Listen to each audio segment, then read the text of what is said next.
one. Yo, what is good, folks? It's your boy Sports PSP. Hope everyone is enjoying a fantastic Friday. Hope everyone had a fantastic day coming off of work or school. Hope everyone is enjoying the rest of the weekend, man.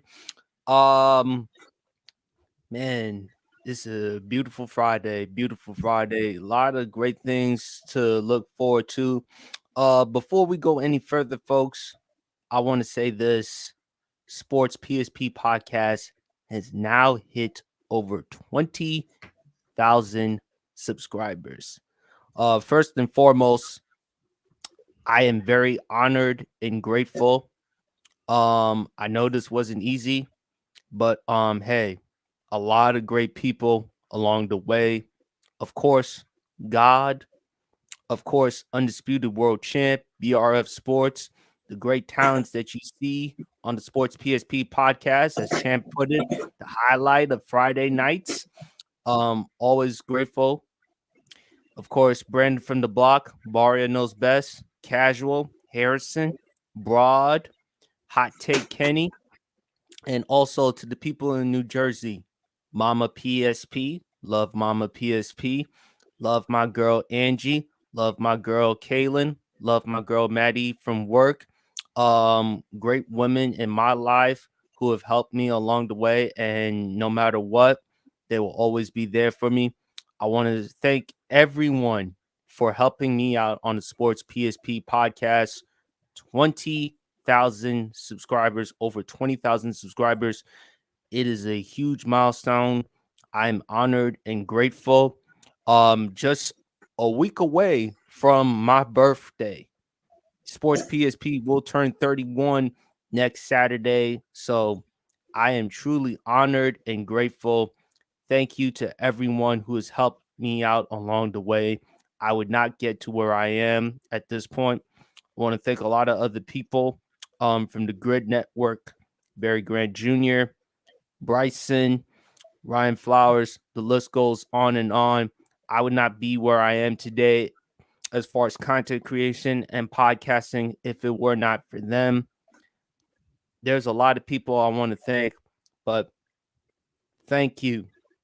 Over 20,000 subscribers. I am truly honored and grateful. And this is just the beginning. We're only going to grow and we're going to grow and we're going to keep getting better. So thank you to everyone who has contributed to the Sports PSP podcast. Y'all don't truly know how honored and grateful I am, man. It is a huge milestone. Guys, before we talk about the NFL and everything else, tragedy did struck. The passing of Dikembe Mutombo. When I first heard the news, guys, I was really shocked with what happened. Correct me if I'm wrong, Champ. It was because of brain cancer. Yes, indeed. Yes. Dikembe Mutombo certainly, without question, will be missed. Great defender. I always loved the no. Loved his, and also, how can anyone ignore his great philanthropy? He's a humanitarian, great human being. I mean, it is just a sad day, and I was really shocked when I first heard the news, but at the same time, man, gone but never forgotten. So, Dikembe Mutombo, tremendous career and everything else, man. So, Champ, I'm gonna let you go. Let you have the floor. What were your thoughts about Dikembe Mutombo, the news? I will first personally say this, and I think BRF, I'm gonna steal your thunder a little bit from yesterday night on the pod. When he first came to Atlanta, I didn't think that we had got him at first because it was just like for us to get a star like Dikembe Mutombo, and the irony of it, I went to my first NBA game when Mutombo was there. I was my 8th grade class when I was a Marshall Mustang. Shout out to the Marshall Mustangs. Um, that was very shocking for me. But he joins his coach in John Thompson, and if you know John Thompson, the pipeline from Georgetown to the NBA when it comes to centers is Oof. flat out amazing. When you think Yes, about Patrick sir. Ewing, when you think about Alonzo Mourning, when you think about Dikembe Mutombo, and when you Patrick think Ewing. about Roy Hubert, Roy Hubert did his thing. Let's give credit where credit is due. So for him to join his coach up in heaven, hey, he got one of his star players up there with him. And for all he did for his home nation, I mean, to build a almost $100 million hospital, and to make defense cool. People always talk about doing it different. Dikembe Mutombo made defense cool. He made blocking cool. He made it, and don't underrate his scoring as well, because he could get you at least 10. Those 10 points are very, very valuable when you get late in the game. For him, for us to lose an amazing human being like that, he's never gonna be forgotten. Not to mention, man, look, that Denver Nuggets Seattle Supersonic series, the first 8 seed to upset the number 1 seed when he beat the Seattle Supersonics, and he's laying on the ground with the ball, holding it in his hand like that. That is a photo that we will never ever forget. That is something that we'll never ever forget. And I mean, for the great Gary Payton to still have that picture up in his home in Oakland is flat out amazing, man. Hey, Dikembe Mutombo made defense cool. And like I said, people can talk about the bad boy Pistons. They wasn't really revered until after the fact. Mutombo was revered during his career because of his defense. Not to mention, man, people talk about that 2001 team with Allen Iverson. Guess who was on that team anchoring that defensive side of the ball? Mutombo. Dikembe Mutombo. And he made Defensive Player of the Year. At the same time, AI made the NBA One MVP. league MVP. Yeah, so I mean, granted they had a hard time guarding Shaq, but who doesn't? But like I said, man, Mutombo made defense cool, man. And I had the shoes. I had the number 55. Mount Mutombo, you will never be forgotten, man. Another Georgetown Hoya, a Georgetown Hoya in heaven right now with Coach John Thompson. We will miss you. We salute you. We appreciate everything that you've done for us down here. BRF. Dikembe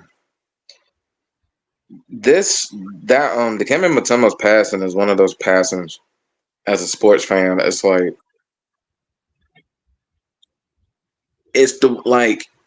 it's the ones that you have like kind of you feel like you have like a personal attachment to, whether they were like really popular and you know whether they were really popular and they were iconic in their own mind, in their own way, like like a Kobe Bryant was when he was practically all of our childhoods, as far as like when he got to the NBA and to dominate and be as great as long as he was. But then you have those that hurt from a standpoint of some of his best years was with your team, and some of Dikembe Mutombo's best years was when he got to the Atlanta Hawks. I mean, we know he wasn't the offensive player that he was a defensive player, but he could still get you at least a good 15 to 17 a game with the double-digit rebounds and the 2 to 4 blocks a game, whatever what he could get you. I mean, he was very underrated. Don't think he was as appreciated as he should be on both sides of the ball. But like it's the philanthropy that always stands out with him, and everything that he meant for Africa, for his home country. I believe he's from Lagos, I believe, right? Let me go look at Yeah, I want it's either Lagos or Kenya, one of the two, but just everything that he's done, and it's like, and you hear people talk about him and just how larger than life of a human being he was and how giant of a heart he had. It's like you remember him for as good as a basketball player that he was a better person. And honestly, when you look at these athletes, that's all you can ask for from these athletes. And it's just it's telling of how great he is, how like, Charles Barkley posted on his IG after Dikembe Mutombo died, telling me how great of a man he was. All these people just showing this man all the love and giving him his flowers. And I think as the years went by, he was starting to get his flowers. And to see more of the outpouring after this such a tragic situation, him going away with brain cancer. I mean, he's 58 years old. I mean, we're not talking about a dude that was like up there 70s, 80s. Young. That's young. 58, yes. 58 is still young. You still got a lot of life ahead of you. And losing him like that, it hurts. Like, it's just the personal attachment with him being an Atlanta Hawk and taking the Atlanta Hawks through some of their better years. Actually getting those Hawks to the Eastern Conference semifinals. I believe it was the 98, 99. It was one of those seasons. It was 97, 98. Getting them to the Eastern Conference semifinals, putting up a fight against the Chicago Bulls. Like, just he means so much to the NBA. He means so much to his homeland. He's one of those guys for our generation growing up watching basketball. Like Champ said, like the George, like it's like the way Kentucky point guard, the way Kentucky guards have been as of late. Like they don't miss in the NBA. You could Georgetown Hoya centers at one point. I mean, come on, like that was one of the untouchable. If you want to call it a brotherhood bloodline, one of the untouchable spots as far as college basketball. You knew it's almost like, well, okay, the Dikembe Mutombo went pro. That's okay. Okay, yeah, here go, Patrick Ewing. Oh, got Patrick Ewing. Oh, Dikembe Mutombo. Oh, Dikembe Mutombo. Alonzo Mourning. It's like, I mean, it wasn't fair at one point. It wasn't fair at one point, but we're gonna remember him as, arguably, in my opinion, one of the 5 greatest defensive centers of all time, in my opinion, and just the man that he was, the deep voice. Like when you heard that man speak, you knew exactly who it was. You could distinguish his voice from like 50 miles away. You knew exactly who he was, and he just stood out, and he was just larger than life. And he was like a giant. He was like a man among men, and it's just something that you take. He's one of those athletes you want to hold with you, and you take you take a little bit with him, and you hold him with you because you strive to be like him. He's a guy you want to strive to be like. And to his family, we most definitely send our prayers and condolences to y'all, and for his homeland, Africa, what he's done for them, building, the hospitals, all the humanitarian work he's done for the kids down there. Just you can't say enough about this man. So I tell you what, God got one of the biggest damn guardian angels he could have got. He got a big 7'2" guardian angel that's gonna be looking down on everybody. So shout outs, prayers and condolences to Dikembe Mutombo's family, and to Dikembe Mutombo, bro. You great work on this earth, sir. You served us proud, and we gonna miss you, and you will forever be revered, not just for your basketball play, but for what you did for people and the world. The world, like Charles Barkley said, world got a little less better when we lost him. Absolutely, man. BRF, you said it. Well, couldn't say it any better. We got our guy Grant in the building, man. How you doing, brother? I'm doing good, boys. How are y'all? Apologies for last week. The power went out in my place that I'm staying at right now, and by the time I got back on, y'all had wrapped up. So apologies for that, but we're fixed, so it's all good, man. No, it's all good. It's been a crazy week this week, sports wise. Everyone's dying in the sports world. We lose Dikembe, we lose Pete Rose, we lose it's been a crazy week, but I'm doing good. But it's always good to be on here with you boys. Good, man. What are your thoughts about the Dikembe Mutombo in his passing? when I saw the news, I was in class and I thought it was a joke, and I thought someone was kidding, like making a very sick joke. But as I'm like scrolling through the internet and like seeing this stuff, and I'm realizing this is real, it hits you in the stomach. Like Dikembe Mutombo was probably, if not the most generous man I've ever seen play, not as a player, but just as a human. Like, I know you're all talking about where he was from. He's from the Congo. And Congo, that's it. he's from the There Congo. you go. There you And go. what he did he built in a foundation and improved the life for all the people in his home country. And like Dikembe, one of the best memories I have about Dikembe is I think LeBron James said this story, because one of the things that a reporter asked him about it and was like, what is your fondest memory about Dikembe? And LeBron said that he fractured his face in Cleveland with his elbow on his birthday when he was on the Cavs. So apparently, I think it was like he went to the hole and he caught his elbow. And if anything you know about Dikembe, his elbows, they hit like a hammer, and he fractured his face. And I feel like, it's shocking to say the least, but I think, the legacy that he left, I think we kind of have said it, both you gentlemen have said it the best, that he has a legacy that's really not ever going to be replaced, not only as a player, because he's a 4-time DPOY. There's only 2 other guys that ever did that in the NBA, which is Rudy and Ben Wallace. And, there's not a lot of people that are like Dikembe. And, it's so sad to see him go, but at least that I know that he's in a better place. And, it's truly sad that we lost one of the great humanitarians of the world, and a guy who not only put as much effort into his play on the court, but also into helping make the world a better place. So rest in peace to Dikembe Mutombo. I send my condolences to the entire family, and just know that he is in a better place, and that's all you could ever ask for. Absolutely. And before we move on, I think it's incumbent upon all of us that we give an absolute moment of silence. So let's just give a moment of silence real quick.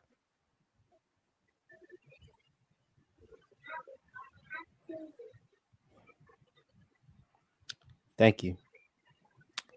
Dikembe Mutombo passed away at the age of 58. Gone but not forgotten. Great basketball player, but just as a great basketball player, great man, great human being.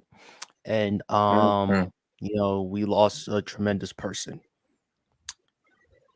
All right, folks, let's talk about last night's game. Undisputed world champion BRF Sports. Boy, let me tell you something. They had a big victory last Sunday against Grant Saints. Sorry, Grant. I picked Tampa Bay Buccaneers because of Baker Mayfield. And by the way, Baker Mayfield played more than well. He is proving time and time and time again that he's looking more than a competent quarterback. But Kirk Cousins, Kirko James, 509 yards passing, 4 touchdowns, 2 touchdowns to Darnell Mooney. Kirk Cousins stepping up big in overtime. 3 clutch game-winning drives this season for Kirk Cousins. Week 2, the Monday Night Football game against the Minnesota Vikings. Sorry, Grant, your Saints. And now the Tampa Bay Buccaneers, man. Boy, this was an exciting, thrilling Thursday night football game, man. I wish it was on Fox or on ESPN or any other network, but that's a story for another day. But, man, that was a hell of a football game. 2 quarterbacks played well. Offense 36-30. Kirk Cousins showing you the potential of what this offense could be with those weapons. Kyle Pitts looked damn good, because where is Kyle Pitts? Where was he I was listening to my boy Brandon from the Blocks podcast. Please go shout out and like and subscribe to Brandon from the Blocks podcast. Hey, Kyle Pitts, he stepped up. Drake London stepped up. Darnell Mooney stepped up, man. Kirk Cousins, a career high, 509 yards. And oh, by the way, this is at the night in which they commemorate the great Matt Ryan, the Ring of Honor. Who Matt Ryan, by the way, should be in the Pro Football Hall of Fame. ATL, man. This y'all got to be good. Champ and BRF. If this wasn't the time for y'all to go to Magic City, if this wasn't the time for y'all to go to the Waffle House, hell, I don't know what will, man. Kirk Cousins. This is the potential with what y'all been seeing with this offense. And Champ, you've been telling me you want Kirk Cousins over Aaron Rodgers coming into the season. So who wants to go first? Hey, Champ, you gotta let me kick this off, baby. You gotta let me kick this off. Go BRF. You gotta let me kick this off. You know what? As that old saying goes, it's great when a plan comes together. Shout out to the A-Team back in the day. Because let me tell you something. I don't want to hear nothing else about primetime Kirk folding in prime. I don't hear nothing else about him folding in prime time. I don't want to hear. I don't want to hear no more. I don't want to hear it no more. He got the week 2, 70 yards and 65 seconds against the Philadelphia Eagles in week 2. He gets like what do you want to say? What 50 yards and like 25 seconds this game against the Bucks? You might as well say clocking it with a second left to get the game time field goal to Younghoe Koo. Who shout out to Younghoe Koo.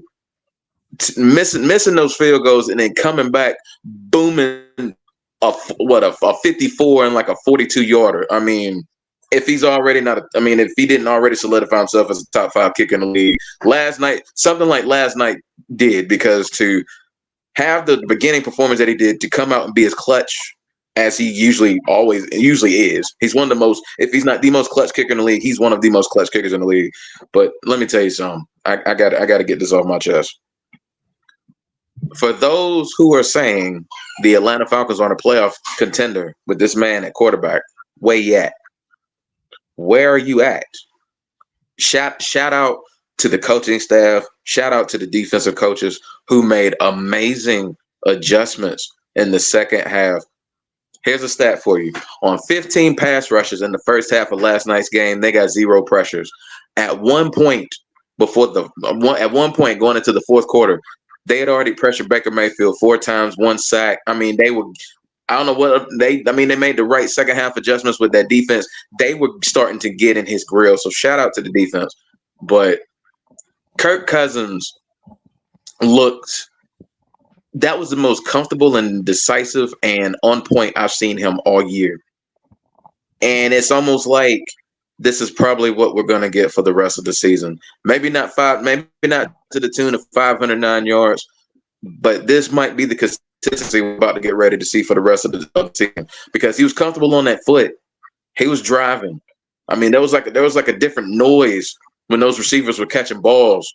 They were popping. Like, that was the hardest I've seen him throw balls all year. Like that one, the Darnell Mooney for the first touchdown was like insane. Where he catches it, they stood him he catches it, they catch him in the end zone, and he still found. Stuck it like it was a gorgeous catch, and to be able to get in the end zone like that. I mean, just Drake London have finally had his breakout game of the year, 12 for 154 and a touchdown.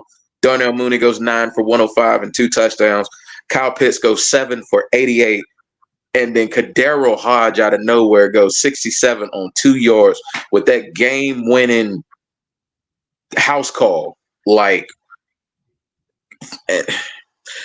it's the fact that you do this on Matt Ryan night when you're inducting this man in the Hall of Fame, where in my opinion he is the GOAT of the franchise. Kirk Cousins just goes out there and breaks his single game passing game franchise record on the night they're putting him in the Ring of Honor, because his record was 503 yards and he did him up for 509. Like, I mean, just you can't say enough about how he played last night. And there's still a lot of ball left. And we as Falcons fans, we really don't need to get ahead of ourselves. But we are 3-2. We are in first. We're 2-0 in the division. We got Carolina coming up the next Sunday game on the 13th. In my opinion, that should be another win. I mean, it's just this offense I feel like needed last night.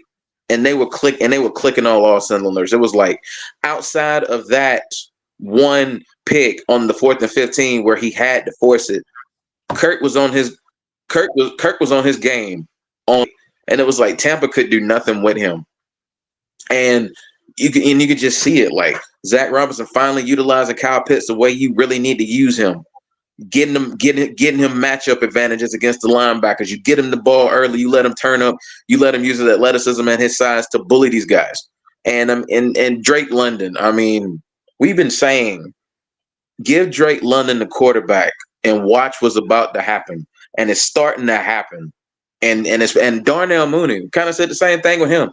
This man got 1,055 yards. Justin Fields was his quarterback his rookie year. This man has a 1,000-yard season with a rookie Justin Fields. So imagine with a veteran like Kirk Cousins, who in my opinion still has a couple of really good years left in him. Because Kirk Cousins has more than a couple. Did you see some of them throws he was making in the pocket? Under pressure? Well, the reason why I say a couple because it's because I still feel like Michael Penix Jr. is going to be the quarterback in 2 years. Oh, yeah, so I feel like the Falcons are about to ride or die with Kirk Cousins. I feel for the next 2 years to ultimately win the division and ultimately go for a Super Bowl championship. But you paid them a ton of money. Hey, the $180 million looking pretty well worth it now. This man going out throwing for $5 bills like that, and I mean just. I haven't seen the Falcons. I haven't seen a quarterback wear our jersey. Matt Ryan, and even some of his best games, didn't look as decisive as Kirk Cousins looked last night. Like Kirk Cousins was he was insane, and it's like, okay, we paid you this money. We want you to be good, but if you finna be doing that, or just a piece of that from week to week. If the Lions have the best offense in the National Football League, the Atlanta Falcons are staring them in the face. It's like, okay, when do you want to go? Because we can go blow for blow with you. And if we get that matchup, if we get Detroit and Atlanta in the playoffs, bruh, you talking about cinema? That game gonna be cinema. So, I mean, honestly, there's really nothing else I need to say because that boy Kirk boy. I'm gonna shout Kirko Chains till the wheel fall off, boy. That was something insane. You saw him doing that dance right after that game. Bruh. Let me tell you something. If he hasn't won Atlanta over already, him doing the swag surf at the end of the game, leading it for those fans. And honestly, I feel like as annoying as Atlanta Falcons fans can be, something like that can shut them up. And get them on your side, and they will ride with you. Kirk Cousins earned a lot of respect last night, hopefully from peers and other players, but particularly the Falcons fans. Because the Falcons fans, they'll still be like, well, you know, he's got to do this more consistently. Shut up.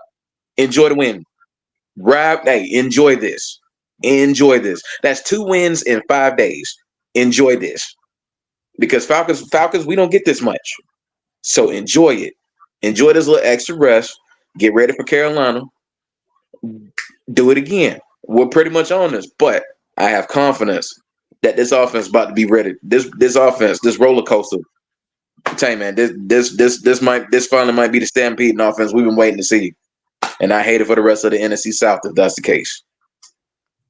Wait a minute! Don't discount Tampa Bay now. Baker Mayfield was playing well, but I get that, but I'm just as you can see, what separates Atlanta from the other teams in that division, it's the fact that they have multiple running backs.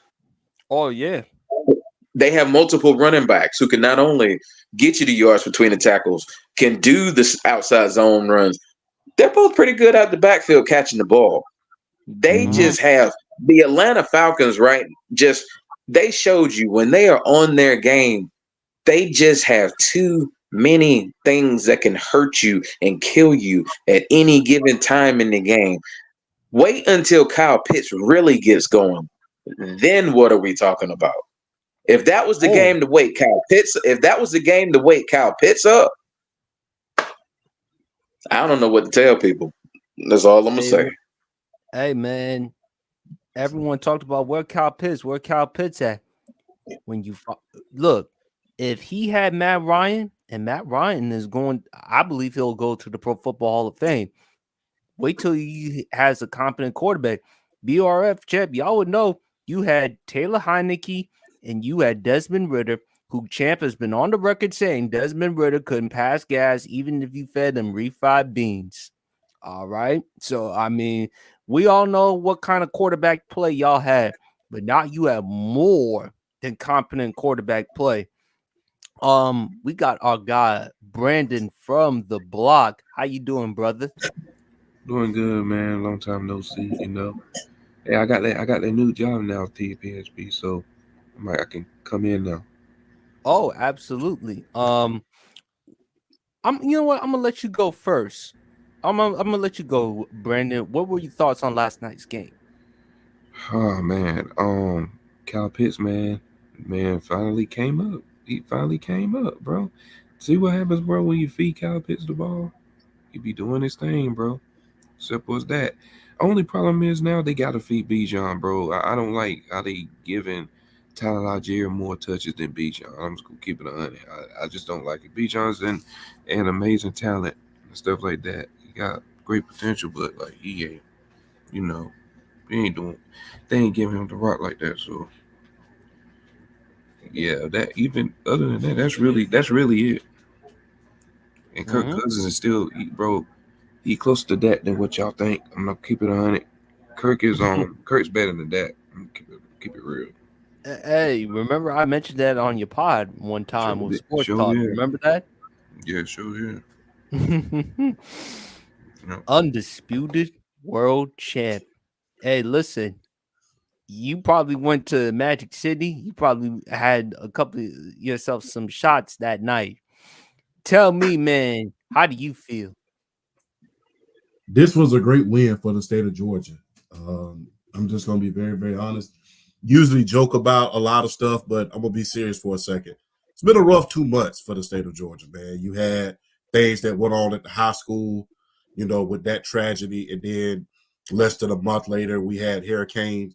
So the hurricane come through, which Baker Mayfield and Kirk Cousins both donated $50,000 in order to help the relief funds for that. So big shout outs to Baker Mayfield and Kirk Cousins. I must say, man, I was darn impressed because that was how we envisioned it looking at the beginning of this year.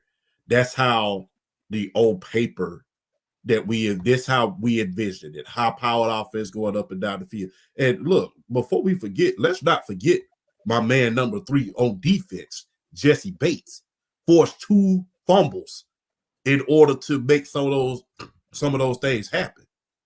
Because without him forcing those fumbles, I mean, we don't get into the great field position that we get in. So, you know, shouts out to Louise. You know, he's been preaching this a long time, man. Hey, look out for Jesse Bates for Defensive Player of the Year this year. Big shout out to Louise. But this is great. And if you really, really look at it, man, they was really bringing – last night, I know people are saying that Bijan Robinson wasn't getting as many carries, but they was really cheating up close to the line. And they was going to stop them at all costs. I mean, they was going to stop Tyler, and they was going to stop Bijan at all costs because you see it was damn near 9 guys in the box at one point, and they just could not break loose at a certain point. So that's why they couldn't give Bijan and Tyler the ball, and they had to break loose like they would normally do. And you know, I don't want to see them overwork Bijan, man. Give them equal care so they won't be overworked. I mean, I understand Bijan is a worldwide talent, but guess what? I'd rather you be fresh throughout the season than for you to be overworked. And that's why these running backs burn out so quick because they're overworked. Give Tyler Aguilar the ball on the end, and when you get inside the red zone, let him do his thing, be the bowling ball back. And then just like they do up in Detroit, although Jahmyr Gibbs is a hell of a talent as well coming out of Alabama, they're giving David Montgomery and then let him be in the bowling ball. So, do the same things, man. It's a copycat lead, and you have two great backs for a reason. But I digress. Look, F-I-L-A, forever, I love Atlanta.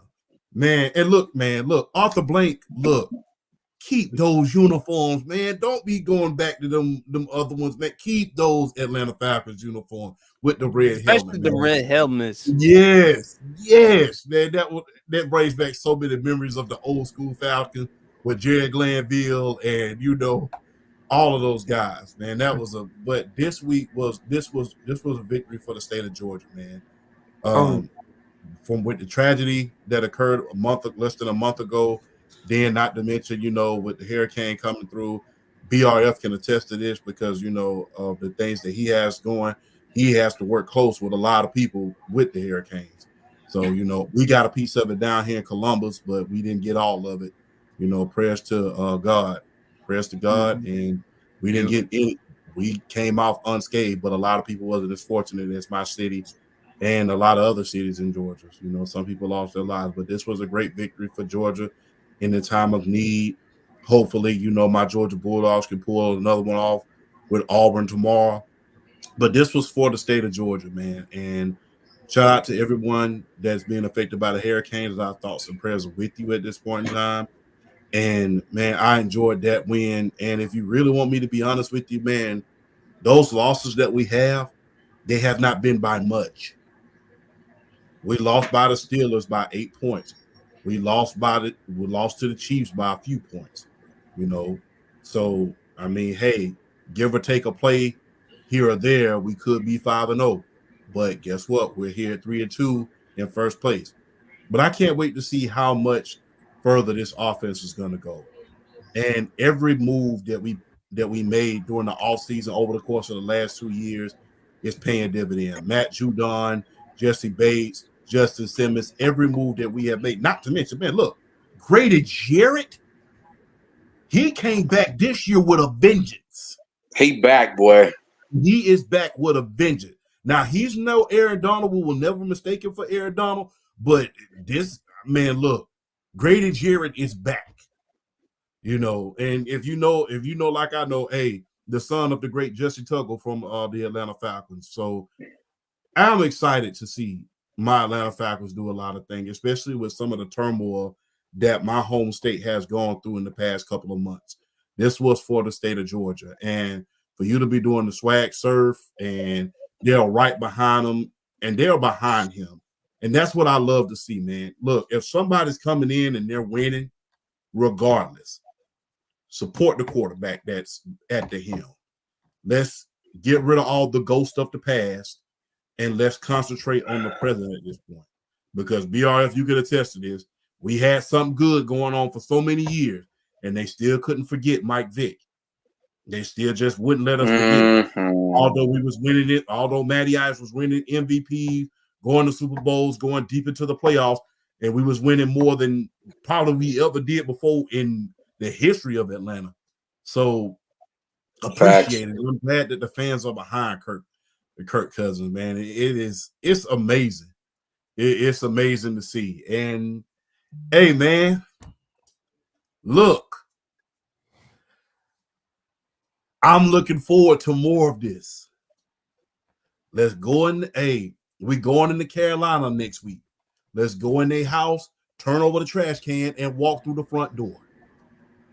And then come back home and go to King of Diamonds and Magic City. Shout out to you saying the obvious. Y'all gonna kill the Panthers. They ain't even no competition. Yeah.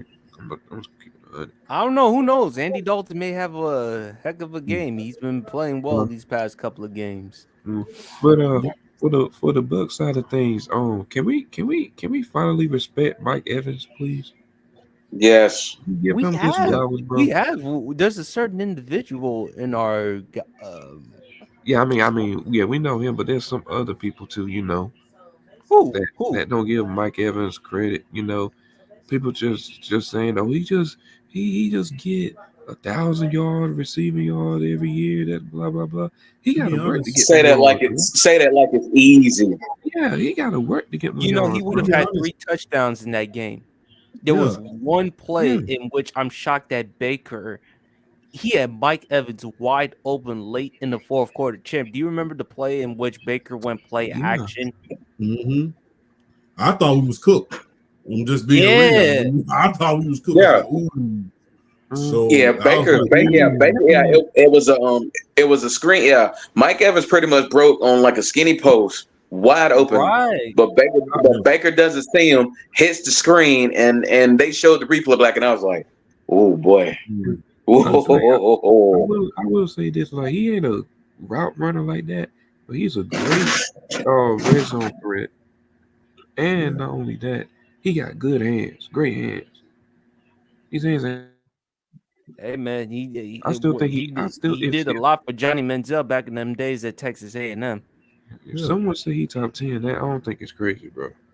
I got him top 15 though. I don't That's think cool. it's crazy. he's been at least top 15 for me for like Yeah. pretty much. You can pretty much say his whole career. He's My very thing underrated and doesn't get enough credit because you look at throughout his time in that NFC South division, there was Julio and then there was Michael Thomas. So it's like Mike Evans has never gotten the credit or the recognition that he deserves, man. But boy, he and Baker, they've been balling. And to Champ's Yeah. point, Shout out Baker. hey, Cleveland, you did all that just to trade up for Baker Mayfield. And you got Deshaun Watson. How do you feel now? Yeah. How do you feel now?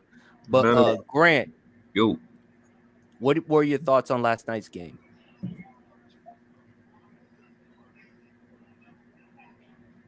you say Grant, right? Yeah, Grant. Oh. We can't hear you, Grant. You hear me now? Hold up. Now we can hear you. Now Alright, you're good. There we now. go. Fix it. This like I was saying, this has been a rough week sports wise. Saints lose, my Ole Miss Rebels lose to Wash Kentucky. The Braves get swept by the Padres. I have to watch Pete Alonso of all people hit a home run in the postseason, which I thought would never happen until Jesus came back. I had to watch, and then this game. Look, I don't like the Falcons as much as the next person, but I'll give my credit where credit's due. Again, like BRF said, that primetime Kirk argument is dead. I don't want to hear it anymore. I don't want to hear that ridiculous argument anymore. The dude threw for, again, like we said, 500 yards and 4 touchdowns doesn't happen on a regular occurrence. And I think this game needs to show how dangerous Atlanta is. The biggest thing also, when you talk about the way this team played offensively with Drake London and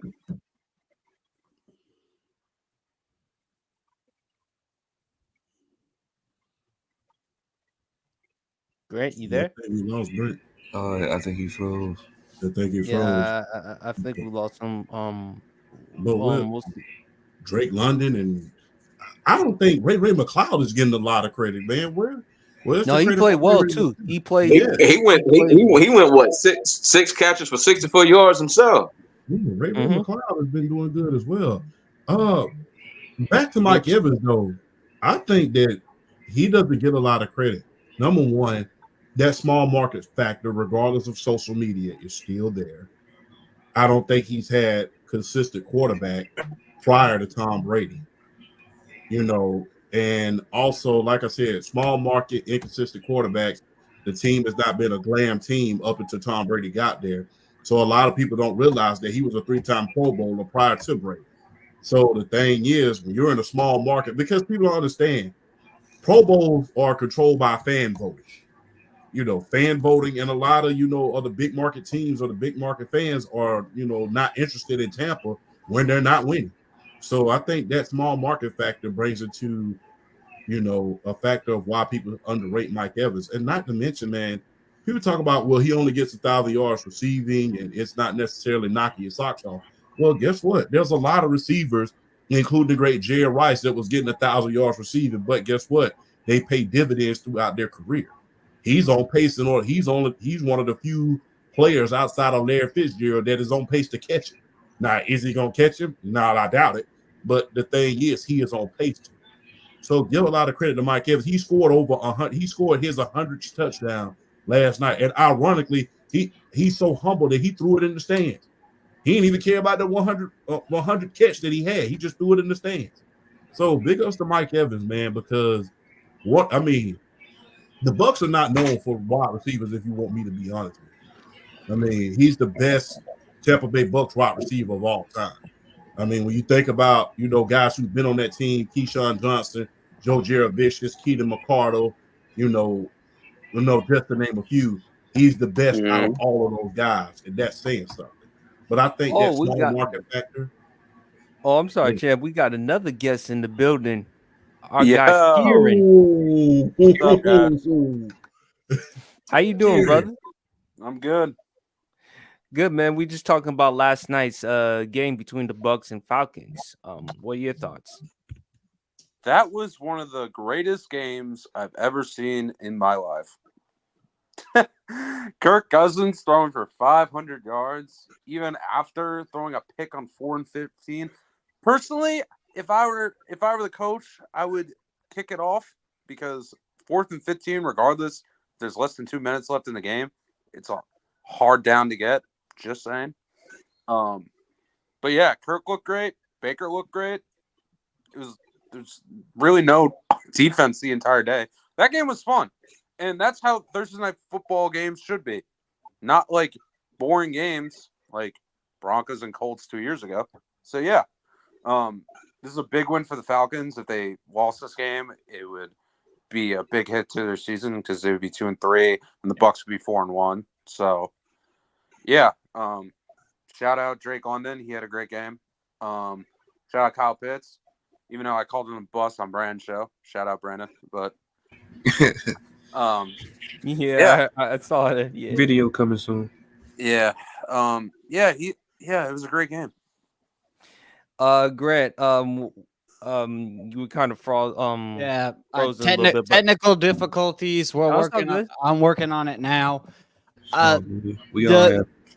It's for me, it's crazy to see how fast Atlanta has turned in a season, and I'll give them that much. And also because you think about the questions that everyone had about, Kirk Cousins and, signing a dude $200 million off of a torn Achilles.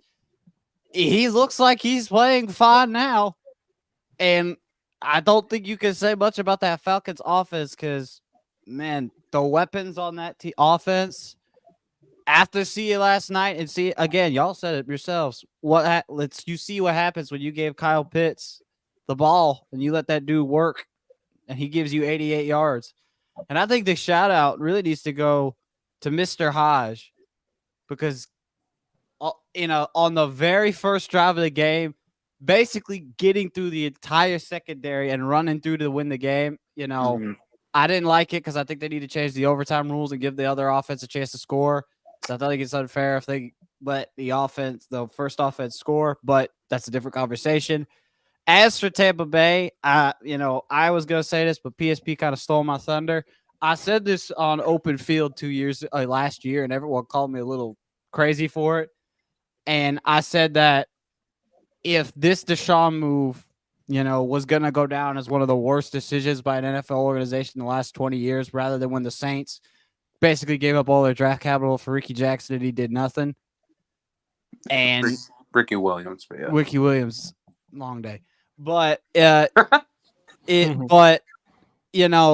Baker's doing fine, and everyone's gonna look at it as like a loss. But at least you could say that the Bucs kept Atlanta on their toes in the game, and it was probably one of the best Thursday night football games I've seen so far since they've been on Amazon.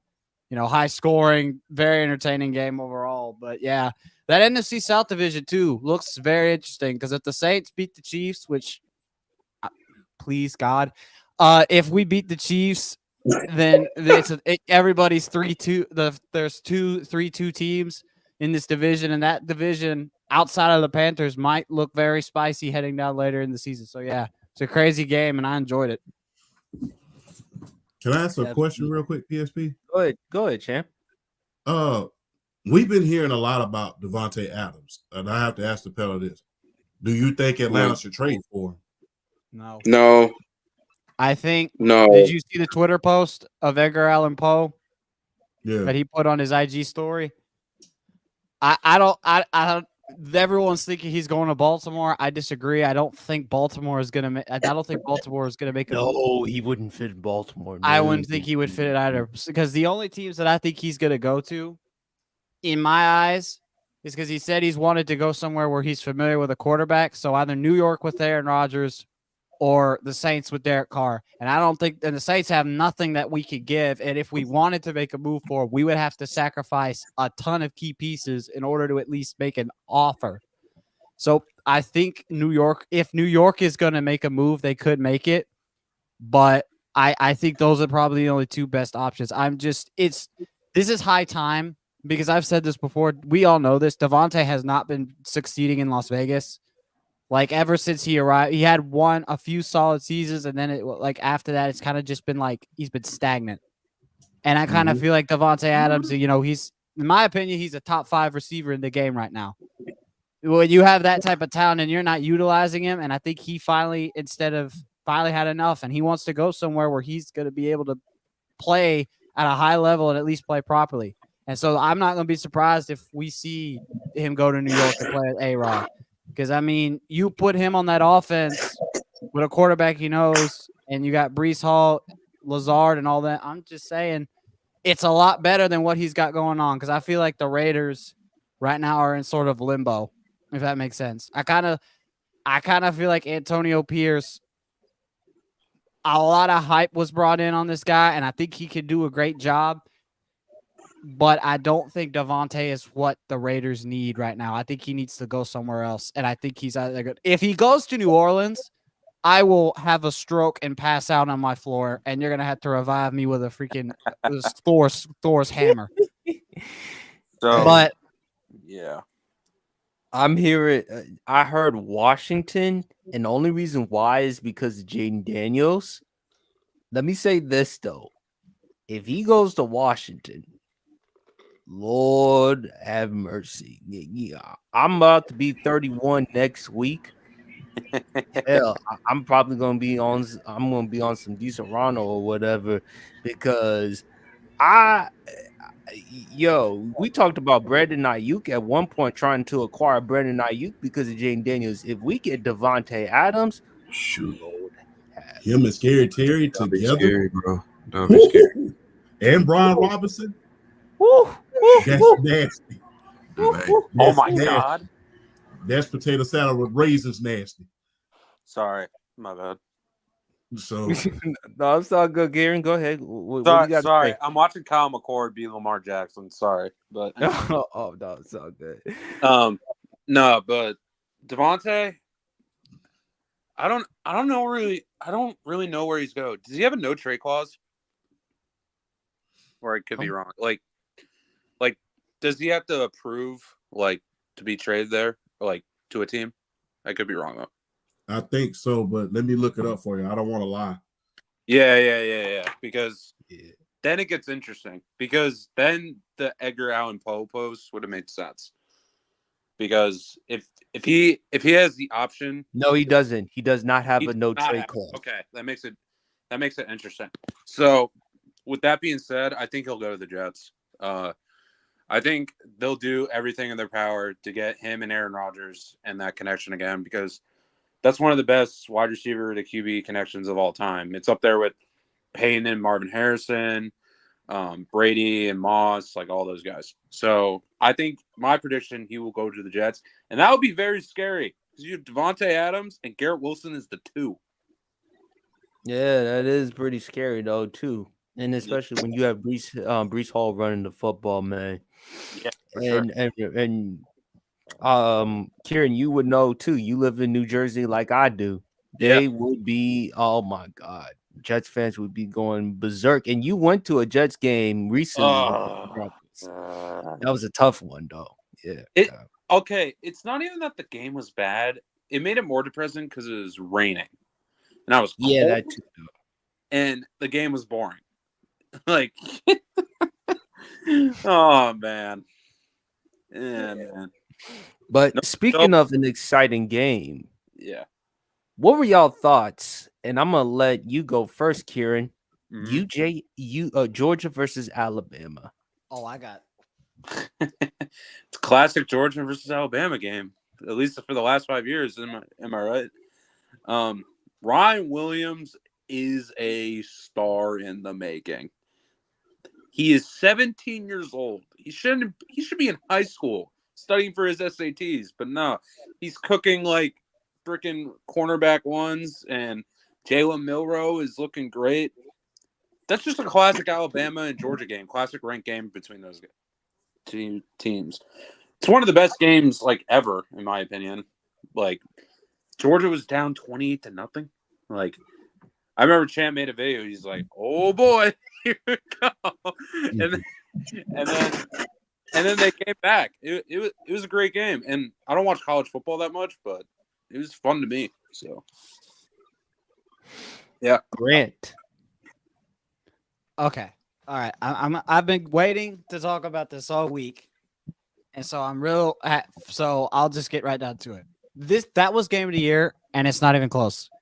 When you talk about what happened in that game, Georgia was down 28-0 in Tuscaloosa. They got dominated in that first half. I'm just going to keep it real, champ. Carson Beck was dog water in that first half. He can't, and everyone thought it was over. They bring it back, and they take the lead. And everyone thinks that Alabama pulls the choke job of choke jobs in Tuscaloosa, of all places. And then you have a 17-year-old kid score the game-winning touchdown, makes two Georgia defenders give some hugs to each other as he's going into the end zone. And then he hits the dirty. That's not even the worst pro job he did this week. That's not even the worst troll job he did to Georgia this week. Would you like? Would y'all I saw the Instagram thing. I know what you're talking about. Yeah. Yes. To the chat real quick. To the chat real quick. In case you don't know, this man posted a picture on his IG of Michael Vick holding a dog. Yeah, but look, game-wise, I'll give Carson Beck his flowers. Being able to come into that fourth quarter with basically no chance and basically play the game of your life in the second half, even though he threw the pick that cost the game, I still will say this, that it's impressive because I don't know if any of you guys have been to Bryant-Denny Stadium. That place is loud. That place is tough. The dude had 439 passing yards.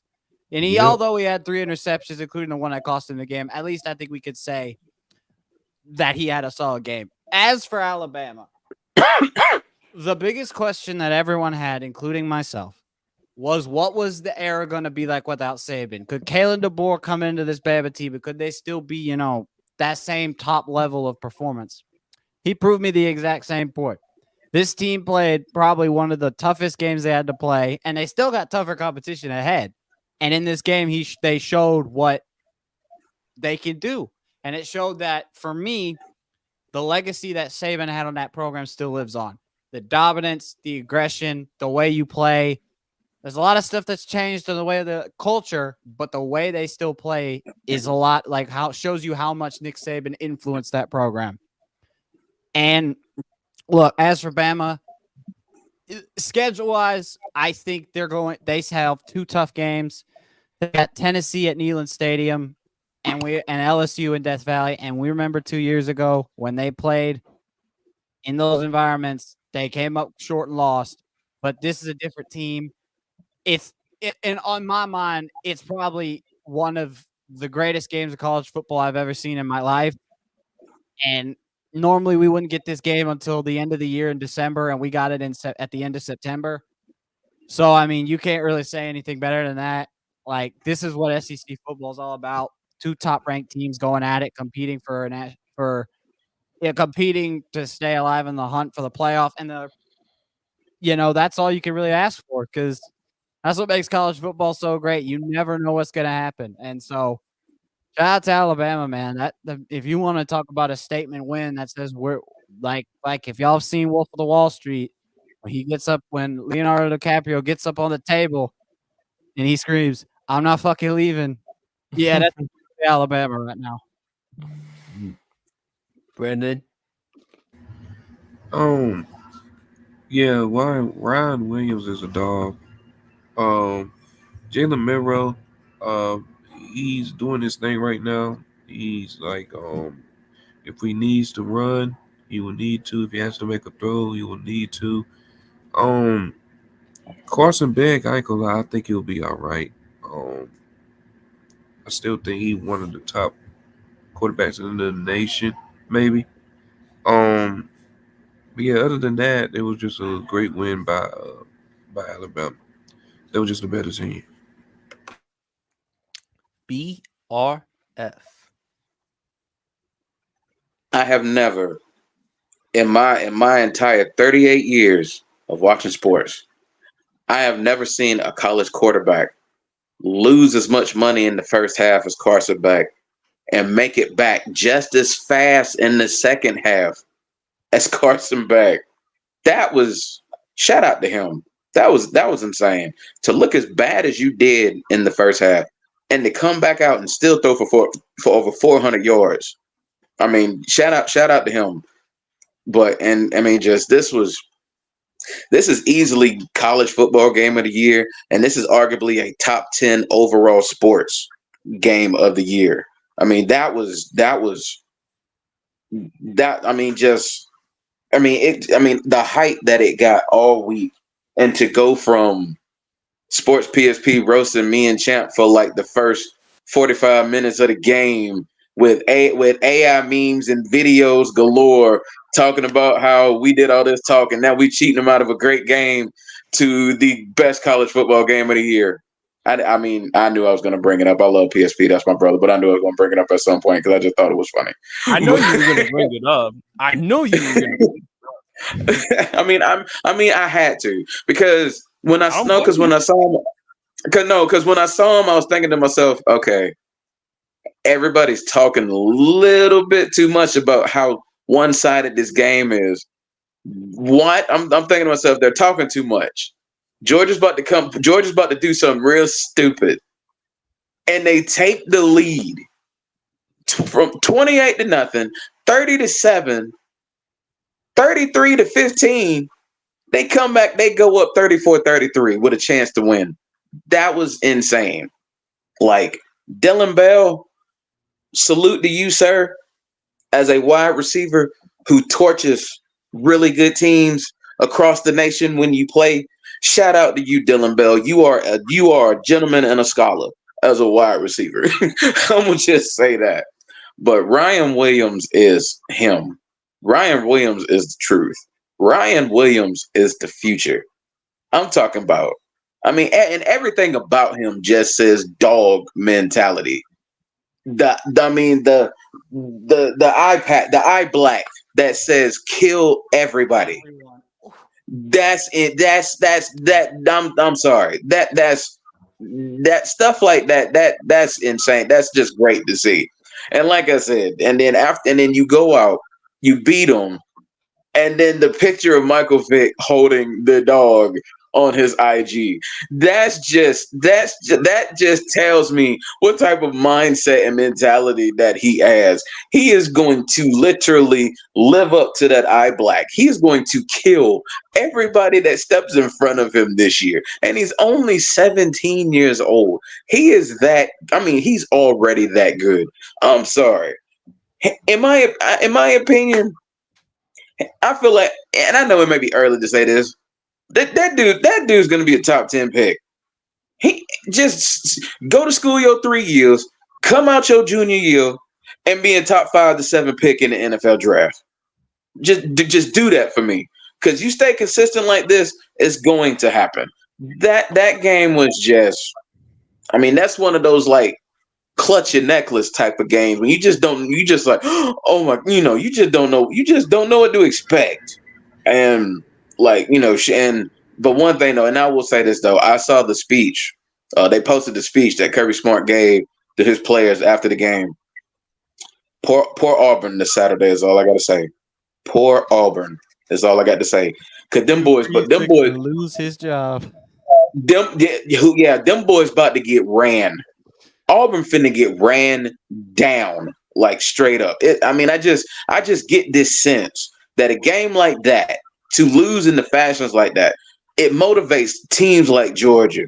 Auburn's about to get ran down tomorrow. I feel it coming.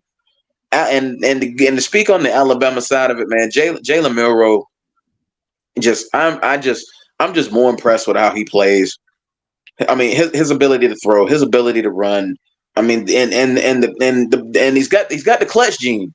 He's got the clutch gene. That's what you want out of a quarterback out of your quarterback at a big time program like Alabama, to be able to come through in situations like that when your back is up against the wall. He's got the clutch gene.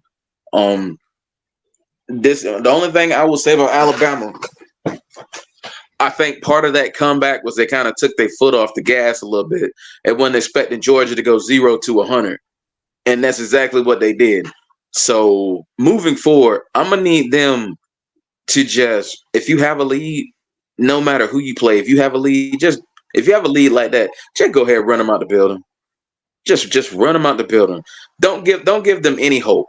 Especially like a team like Georgia, you can't give Georgia hope, because you give them an inch, they're gonna take a mile, and that's exactly what they did. So if I'm Alabama, if I'm Kalen DeBoer, I'm getting those. I get those guys in there, and I'm like, look, we won. I mean, y'all played great, but y'all got lucky because that's Georgia y'all played against, and y'all got lucky against them. So I'm gonna need y'all to, when you got your foot on the throat, go ahead and push down. I hope this was a lesson learned for Bama the rest of the season, to keep it pushing. If you got your foot on the throat, just go ahead and push it down. Go on, put the other team out their misery, and they didn't do that against Georgia. But I tell you, I mean, because like I'm sitting here watching the game, they go up 28-0. I'm about to change it. I'm about to change. I thought I was about to change the channel, but I just kept watching it because I'm just thinking Georgia about to do something real stupid. And damn, if they didn't go take the lead. BOF, I got a question for you. What's up? You think Ryan Williams better than Jeremiah Smith from Ohio State? Yes. I think so from the standpoint of I think Ryan Williams plays more physical than Jeremiah Smith does. Okay. I think okay, let me answer this. As a wide receiver, I think it's close because I think Jeremiah Smith and Ryan Williams are both extremely talented. The only thing I think Ryan Williams is just, when we talk about, pure receiving, pure like as the form of a receiver, I think he's a better receiver than Jeremiah Smith. Don't get it twisted though. Jeremiah Smith's still a dog. I saw what he did again. He had 2 plays on one drive against Michigan State. He caught the ball with this hand and did it twice on the same drive. And go back and watch. It's 2 plays. One's right on the edge of the 30, and one's the touchdown. And he gets his hand out and manages to get the ball into it. Don't get it twisted. He's a dog too. But if we're judging it right now, I think Ryan Williams is better. But I'm just going to tell you right now that Biletnikoff Award this year, those 2 guys are going to be fighting for it. So it's so facts. Because both of them both of them were amazing high school recruits. I was just going to say real quick, I think Ryan Williams is better right now, but I think Jeremiah is going to be better in the future. So, okay. It's 50-50 because I understand. I think it's kind of like if we're judging it off of the games right now, we put Ryan Williams over Jeremiah Smith. But I think a lot more can be told in this season. But having a game like that really just solidifies you as one of the best young receivers in the country. You can't say for a freshman who reclassified at 17 to put up 174 yards and 2 touchdowns on a Georgia defense. That's impressive. And I just think for me, Ohio State has been there have had some games where it's just like that whole offense that we all heard was going to be like the most destructive thing in college football has not been it. And I think they need to show me more because I think Ohio State has a lot more to show and they need to win a national championship this year too. So Yes, and you mentioned it, especially with Ryan. You talked about that on the pod a few weeks ago. Shout out to you, Grant. yeah. Last but not least, saving the best for last, undisputed world champ. Man, we just cannot beat these dudes. We just can't beat them. I don't know what's going on. Smile for the camera. It's like, what is going on? We just cannot. Every time we think we got them, we just can't beat them. Shout out to Alabama, man. Y'all, in my humble opinion, y'all a wide receiver. In my humble opinion, y'all reeled some of the best wide receivers we've seen, not only in college football, but in the NFL all these last 25 years. And no one can take that away. For everybody who, because I encountered this as I was covering the hiring of Kalen DeVore last year, people down south were saying, oh my God, they hired a Pac-10 coach. That just goes to show you who watches SEC football and who watches college football. I think I said that last year on your pod, PSP. So Yes, because he's paying dividends at this point in time. And look, guess what? Looks like that dynasty may continue, man. Looks like it's not going to slow down. And like I said, man, they gave us, with the schedule that we have coming up, you knew one of them we was going to take an L. And ironically, Alabama, it's kind of like your big brother, man. You get him one time, I got you. You put him on the mat one time, then all of a sudden he comes back with a vengeance. A couple more times and then gets you. It's amazing. It's like, wow. It's just like, we got you that one time, and it's just like you thought the monkey was just off your back at that point. And then all of a sudden you lose two more. It's just like, damn, it's just like you it's kind of like y'all got our number. But I mean, we ain't the thing about this 12-team playoff system is this ain't the last time we're gonna see this. This is not the last time we're gonna see this. We may very well see this two, three another time, and even another time, even in the playoffs. So we haven't seen the last of this. Carson Beck, look, you showed a hell of a lot of resilience. Let's see more of what we saw in the second half than what we've seen in the first half. Let's see that. Mike Bobo, please stop. What's hurting Georgia, I believe, is this. The offensive coordinator plays the offense down to the competition. And then we get in these huge games, they're not used to playing up to the competition. When you got these teams that, are tune-up games, release them and get these guys used to running these high-power plays that you know you're capable of doing. This is a very, very good offense. So stop playing down to the competition. That way, what you practice is what you're going to consistently do. Keep playing down to the competition. Eventually, what happened with Alabama is going to catch up with you.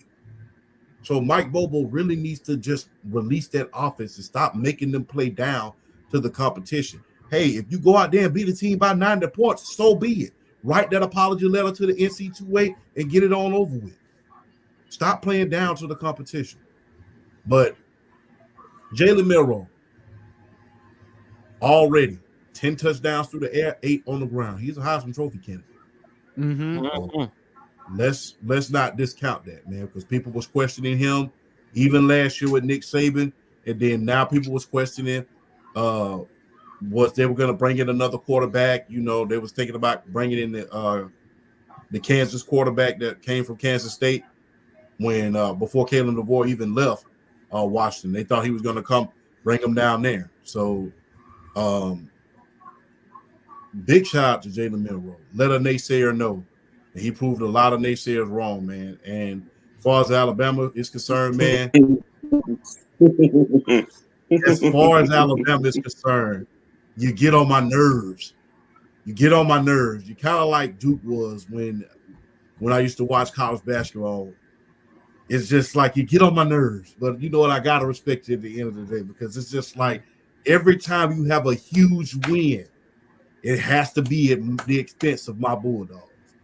But you gotta respect a dynasty, man, because this is a dynasty where we're gonna hear about for years to come, man. And quite frankly, as a fan, although a lot of the huge wins has been courtesy of my Georgia Bulldogs, man, I'm going to be excited to tell the young people in the future that I saw that dynasty.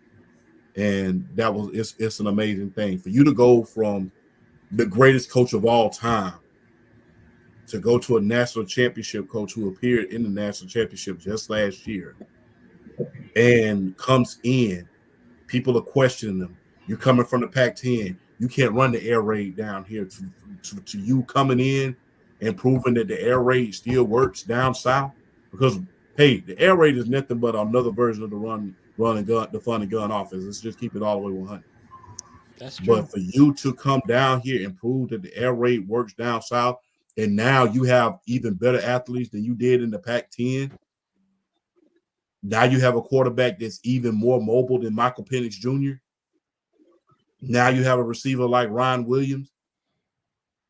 It's going to be interesting to see how many national championships that Kalen can win, Coach DeBoer can win, especially down south, you know.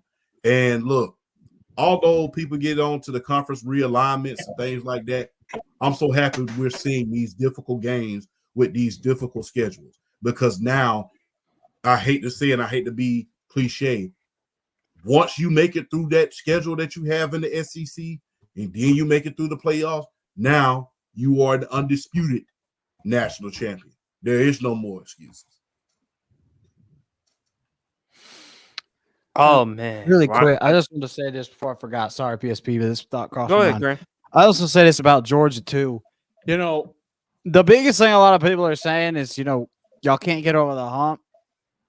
I think that's kind of the good thing, because when you talk, like, there's a lot of coaches in, like, you know, Saban and Bama have had to go through multiple different coaches with different systems, and that most of these coaches haven't been able to beat him. And I think the only two that have been able to beat him so far is just Jimbo when he was at A&M and Kirby Smart in the national championship.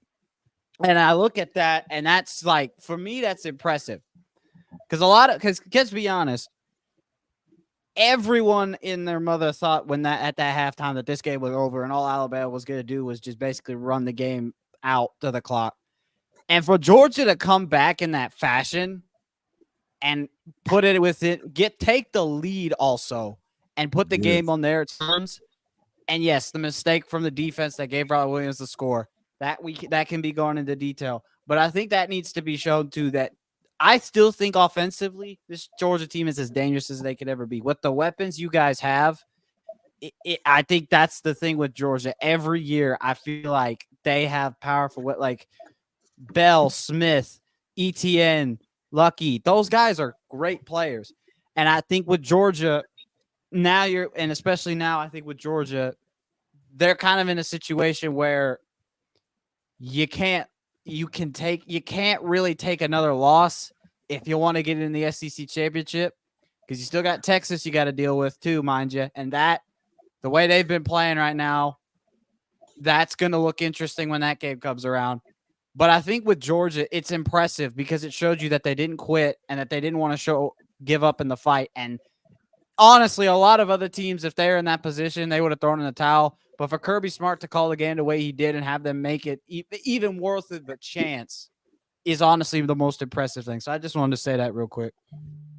No, it's all good, man. And like I said, man, Ryan Williams, he was going to be the key factor in that game. And for him to be doing this and to be playing at an elite level at the age of 17, unprecedented. I mean, I mean, this is going to be a close one. I did not think that it was going to be a blowout. I mean, early on, Alabama, I didn't even watch the rest of the game, y'all, because I told y'all I had some technical issues in Jersey. But man, whew, I mean, it was a hell of a football game. Carson Beck, I will give him a lot of credit for the perseverance, man. I mean, as far as with the Heisman, I think it's going to be that Boise State running back, though. Right now, he's the leading, in my opinion, he's the Heisman right now. I mean, if you look at it, there's a lot of good Heisman candidates. There's, of course, Travis Hunter, Shedeur Sanders from Colorado. There's Cam Ward from Miami. But, man, Jalen Milroe, boy, if he could just improve as a passer, and he did, man. He was fantastic in that game. And man, I tip your hats off to Alabama. Tip your hats off to Alabama. All right, guys, let's do some NFL picks. Kieran, I'm gonna let you go first. Browns at Commanders. And the Commanders are 3.5-point favorites. Who wins, Kieran? So this is difficult because this is Jaden Daniels' first test against a really good defense. But the Browns' offense is not good. So I don't really know. I picked Cleveland in this game, but it's gonna be low scoring in my opinion. I think they win by like 3, like 20-17. So give me Cleveland. Grant? I mean, I think this game just look. The only reason I got Washington because I just like Jaden Daniels and the way he's been playing with the limited amount of weapons that he's had on that offense has just been bar none incredible. And I understand, but just Cleveland is such an all over the place team right now. Deshaun Watson's not playing that up to par. The team doesn't look like they know what they're doing. And I think Washington wins this one. I think it's going to be close. I think Cleveland will put up a fight. I just don't think Cleveland's winning this game if Jaden Daniels has been playing the way he is. Mm-hmm. BRF.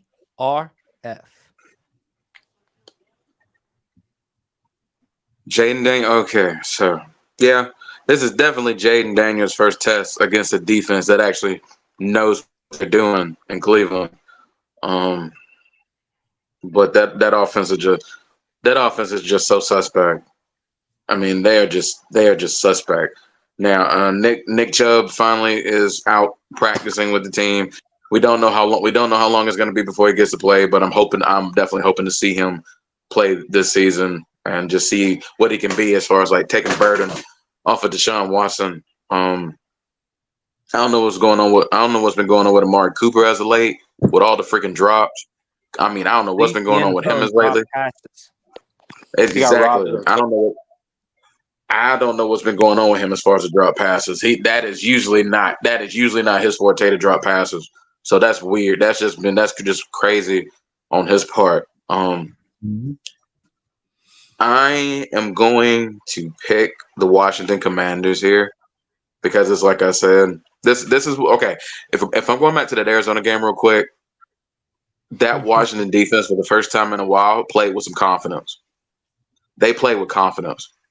I mean, to do it, I mean, granted, we know Arizona isn't the greatest team, but we know Arizona can put up points. And to go into their building and allow only 14 points and to do it in a dominant fashion the way they did, they're playing with confidence. And that's what you want to see out your defense, especially a defense as maligned as the Washington Commanders have been. They're playing with confidence. Oh, they are. Yeah. See, I know you know PSP. I know you know. That's your squad. I know you know. They have been one of the most maligned defenses in the league, and they're playing with confidence. You know how many nights I had to be drinking just to deal with that defense? Dang. They had the worst passing defense and scoring defense in the NFL last year. And it's crazy to me because you have Deron Payne and Jonathan Allen as your defensive tackles, and it baffles me how bad your defense is when you have two stud defensive tackles like that. I just feel like it's crazy. But like I said, they're playing with confidence, and you love to see it. Jaden Daniels, I keep telling people this. His ability to read the field, go through his progressions, be able to make quality throws is one of the most surprising things about him. And I said that at LSU. I saw clips of him, going through progressions. And let me tell you something, Champ gonna keep riding that Brian Robinson train, hype train. He gonna keep riding it, and rightfully so. The boy's a bull. The boy is a bull. And when you give him the rock and you set up that play action, Jaden Daniels and Terry McLaurin can do work. Like I said, this is a test with that Cleveland defense. I feel like Cleveland. I don't know, man. I just feel like Washington can do something against their secondary, and I've said it before. I do think, even though Cleveland's defense good, I think their secondary is their weak point. They're a little sus. I think Washington can do a little something with them. I got Washington. I got Washington in a close game. I'll go 21-17 Washington here. Brandon. I'm gonna roll with the Commanders, man. Jaden Daniels is doing this thing right now. Like y'all said, the Browns offense sucks. Simple as that. It's just straight trash. Mr. Touch My Body, Deshaun Watson, trash. Oh my God.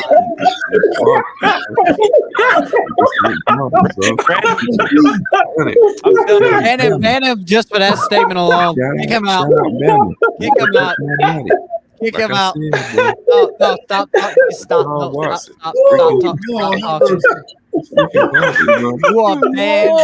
You are banned from talking for the rest of this episode.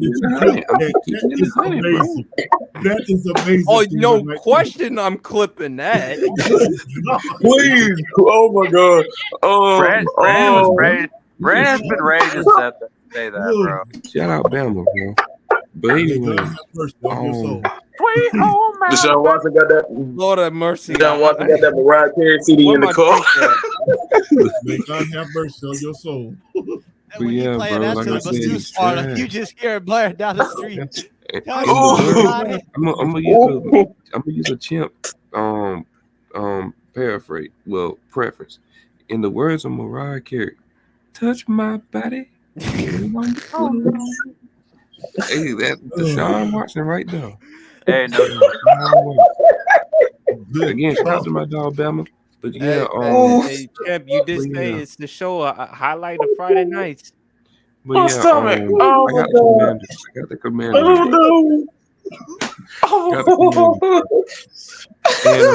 Bro, it got so bad. Champ had to wipe his eyes. Took off. Oh God, bro.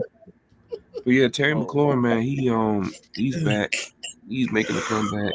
In the case Also, that he's still Lord, I talking. need some Hennessy. okay, listen. Actually, Terry McLaurin love. Terry McLaurin. Hey, PSP, how do you feel that Terry McLaurin actually has a real quarterback? Good. But wait a minute. Sam Howell wasn't that bad. But finally, we have a quarterback in Jaden Daniels. My concern was the offensive line, never his talent. And to be honest with you, I was skeptical of Jaden Daniels because I actually wanted Drake May prior to the draft. But the more I'm seeing from Jaden Daniels lately, I'm happy. I never doubted or questioned his talent, was the size. Remember, we had RG3 in 2012, and RG3 was doing so great his rookie season. And since then, what happened since? Yeah, my concern about Jaden Daniels was his size, but also his age. Like he's an older prospect. Like he's 23. He is. Old. And that is concerning because are you really that good, or are you just better? Like, are you better because you're older than everybody? You know. So, yeah, he's definitely outperforming my expectation for him. But like again, I don't give that high expectations for rookie quarterbacks. So, yeah. Undisputed world champ.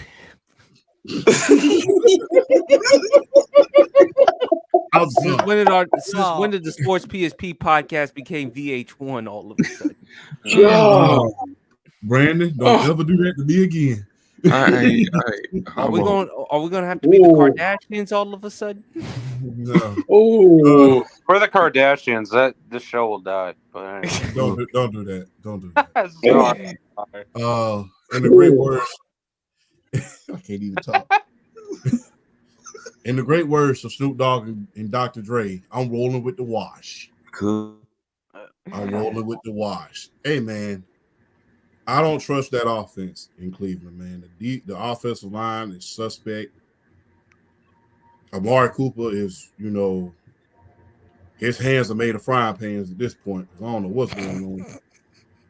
They used to, it never been like bad, but now they're really bad. Yeah, They're horrible now. Frying pans, they bricks. Yeah, I mean, you might as Bro, well just spray, Bro, I think you might as well just spray his hands with Tam at this point. So, bro, he has like 6 drops in like 4 games. It's like yeah, horrible. it's been terrible. And Deshaun Watson, man, look, Cleveland, it's time to just, in the great words of a famous pastor, let God and let go. It's time. I mean, let God and let go. It's just, he's not doing it. I've It's been okay to saying this, admit. and everyone It's called me okay crazy. to admit that you made a mistake. I think we get $200 million in, mistake. Yeah, I think that people get so caught up in clinging to mistakes and not wanting to admit it because they have so much invested in it that they just don't want to admit this was a mistake. Let it go. Let it go. It's time. You're going to waste Myles Garrett's career. You're going to waste this great defense. You're going to waste this offense that you invested over $200 million into. It's being wasted. And like I said in an earlier video, I think I posted this video on TikTok. What's going to happen if y'all get the first overall pick? What are you going to do? That's a good question to ask because Shedeur Sanders coming out, Carson Beck is coming out, Quentin Ewers is coming out. What are you going to do? Cam Ward. What are you going to do? And and let's not forget the last quarterback y'all drafted out of Miami took y'all to 3 straight AFC championships. Only John Elway kept you away from a Super Bowl appearance. So you got to ask yourself, man, it's time to let it go, man. Let it go. You want to play quarterback for the Browns, champ? No, I stayed to fix the computers for the rest of my life. You ain't finna go out there and get my behind killed. Is there any way they can trade Deshaun Watson or that they contract? can, because the thing is that cap hit is going to be massive. That cap hit is going to be record breaking. Yeah, the cap hit's going to be massive, and even if you do trade him, who's going to want to take an old lost Deshaun Watson? Besides the Herschel Walker trade, this might be the worst trade I've ever seen. I have seen worse. I said this 2 years ago on open field, and everyone called me stupid. Everyone said I was dumb. It's starting to gravitate towards that because not only are you looking at it from the Cleveland perspective of how, taking on Deshaun Watson after being out a year and a half, now you really have to look at it from the standpoint of what Baker Mayfield doing in Tampa. You have to bring that in play now. So the fact that you had a quarterback, letting him go, and then acquired Deshaun Watson, now you have to look at that. That's why it's gravitating like worst trade ever. I think the only thing is about Baker is that he kind of it's tough because Baker had objectively his worst year the last year he was in Cleveland. Like he was besides the Panthers and like Rams, like Baker was terrible in 21. Like no one can deny that. He was not healthy the entire year. And it's kind of his own fault that he didn't stay in Cleveland because he could have taken the surgery and not play bad, but he decided to play anyway, hurt his chances getting a new contract or staying in Cleveland at least. But it is what it is. And but how many quarterbacks have we seen do that though? But we've seen a lot of quarterbacks not take surgery, or in the case of Phillip Rivers, have secret surgery and then come back simply because your team needs you. Yeah. And here's the thing, Kieran. To Champ's point, you talked about this, Champ. The Browns, they wanted an adult at that position. Yeah. And they criticized Baker Mayfield's maturity. You bring in Deshaun Watson, I don't need to go any further. We already know. Yeah. And yet you pay him $230 million guaranteed. And he's performing. He's on Daniel. I'd rather have a ham sandwich with some Lay's potato chips and a drink right now. I have a better chance getting a sandwich and Lay's potato chips than what I'm seeing with Deshaun Watson, man. They Yeah. brought him here to be the promised land, and he's not giving any ounce of that. I'm telling you, Kieran, Justin Fields, if you put him with that team, I believe he would go farther. You know what's funny? Deshaun Watson is playing like Sam Darnold did in New York right now. That's how That's how bad it is. Wow. Yeah, it's real bad. And And the difference is he has the talent in order to succeed. It's rare that you go from a top 5 good quarterback. situation to an even better situation. It's rare, especially for black quarterbacks. I'm just gonna keep it real. Yeah, You go from being in a good situation with the Texans, having D Hop, having some of the weapons that you had out there. Now you go from there to having one of the greatest defensive ends / outside linebackers we've seen in the last 20 years in Myles Garrett. You have a hell of a defense. You have a hell of a secondary. You have a hell of a defensive line. You have a hell of last year before the offensive line got injured. You had a hell of an offensive line. top 3. Yep. Yeah, top 3 in the league. Then you have a top. Then you have a top 10. Then you have a top 10 tight end in David Njoku. Then you have Amari Cooper. Then they went out again just to be greedy and got you Jared Judy. And I Elijah mean, Moore. yeah. How much more do you need at this point? And Lord forbid they trade for Devontae Adams. Then they gonna be really on it. It's gonna be on them like ants on candy at this point. Because the thing is, you just can't. You just cannot get in a better situation than that. And on top of that, Joe Burrow's been hurt. Let's just keep it real. Yep. The Pittsburgh Steelers have not had any stability at the quarterback position. They've been struggling. They've had bad offensive coordinator. The only team that have been of any consequences the last 2 years that was been a threat to you is the Baltimore Ravens.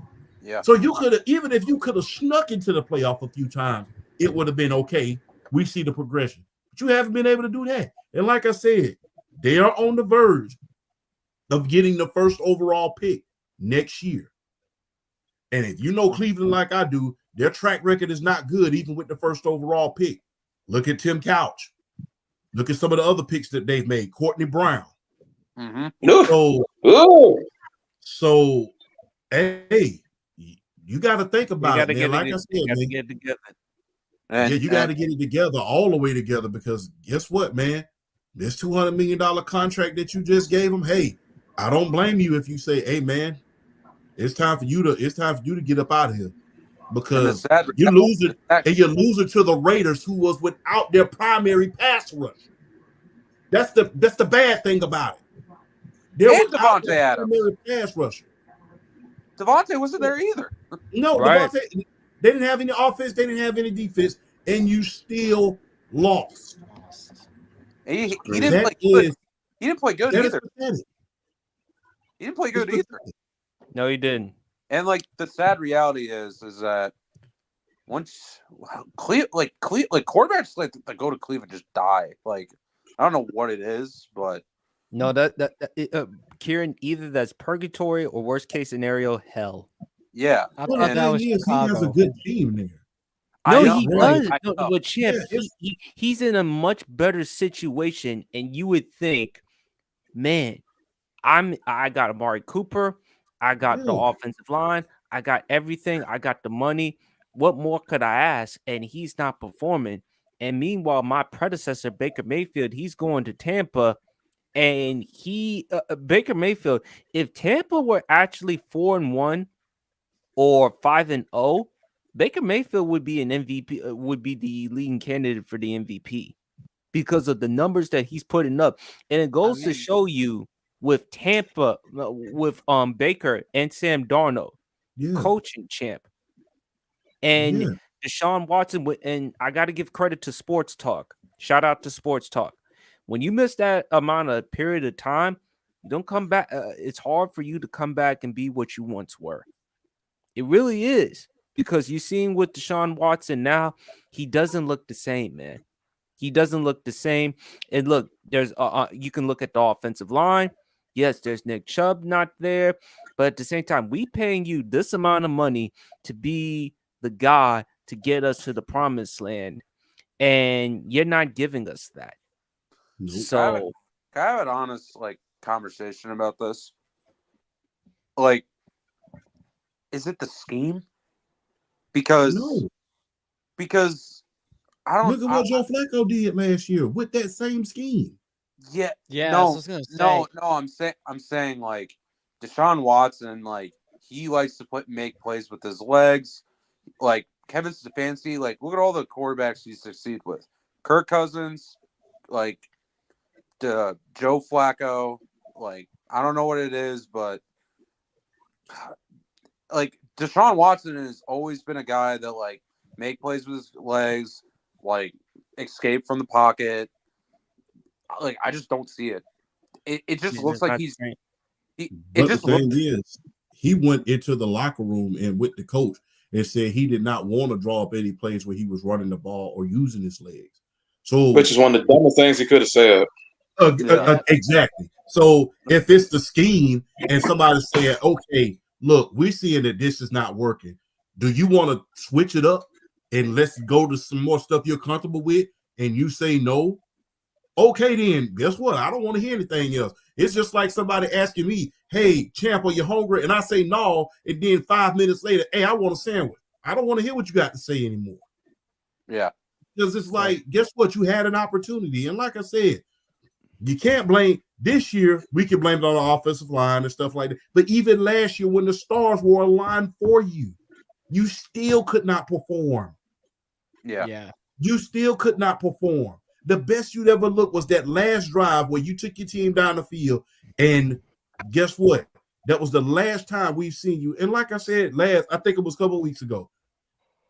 I don't think it's just him on the field. Look at, and I'll say it before and I'll say it again. Look at all of the players that you see play football that we follow on every social media platform. Look at their social media. It's always football, football, football, football. If you look at each and every last one of our pages, it's always something as content creators and journalists out there. It's always something relating to sports.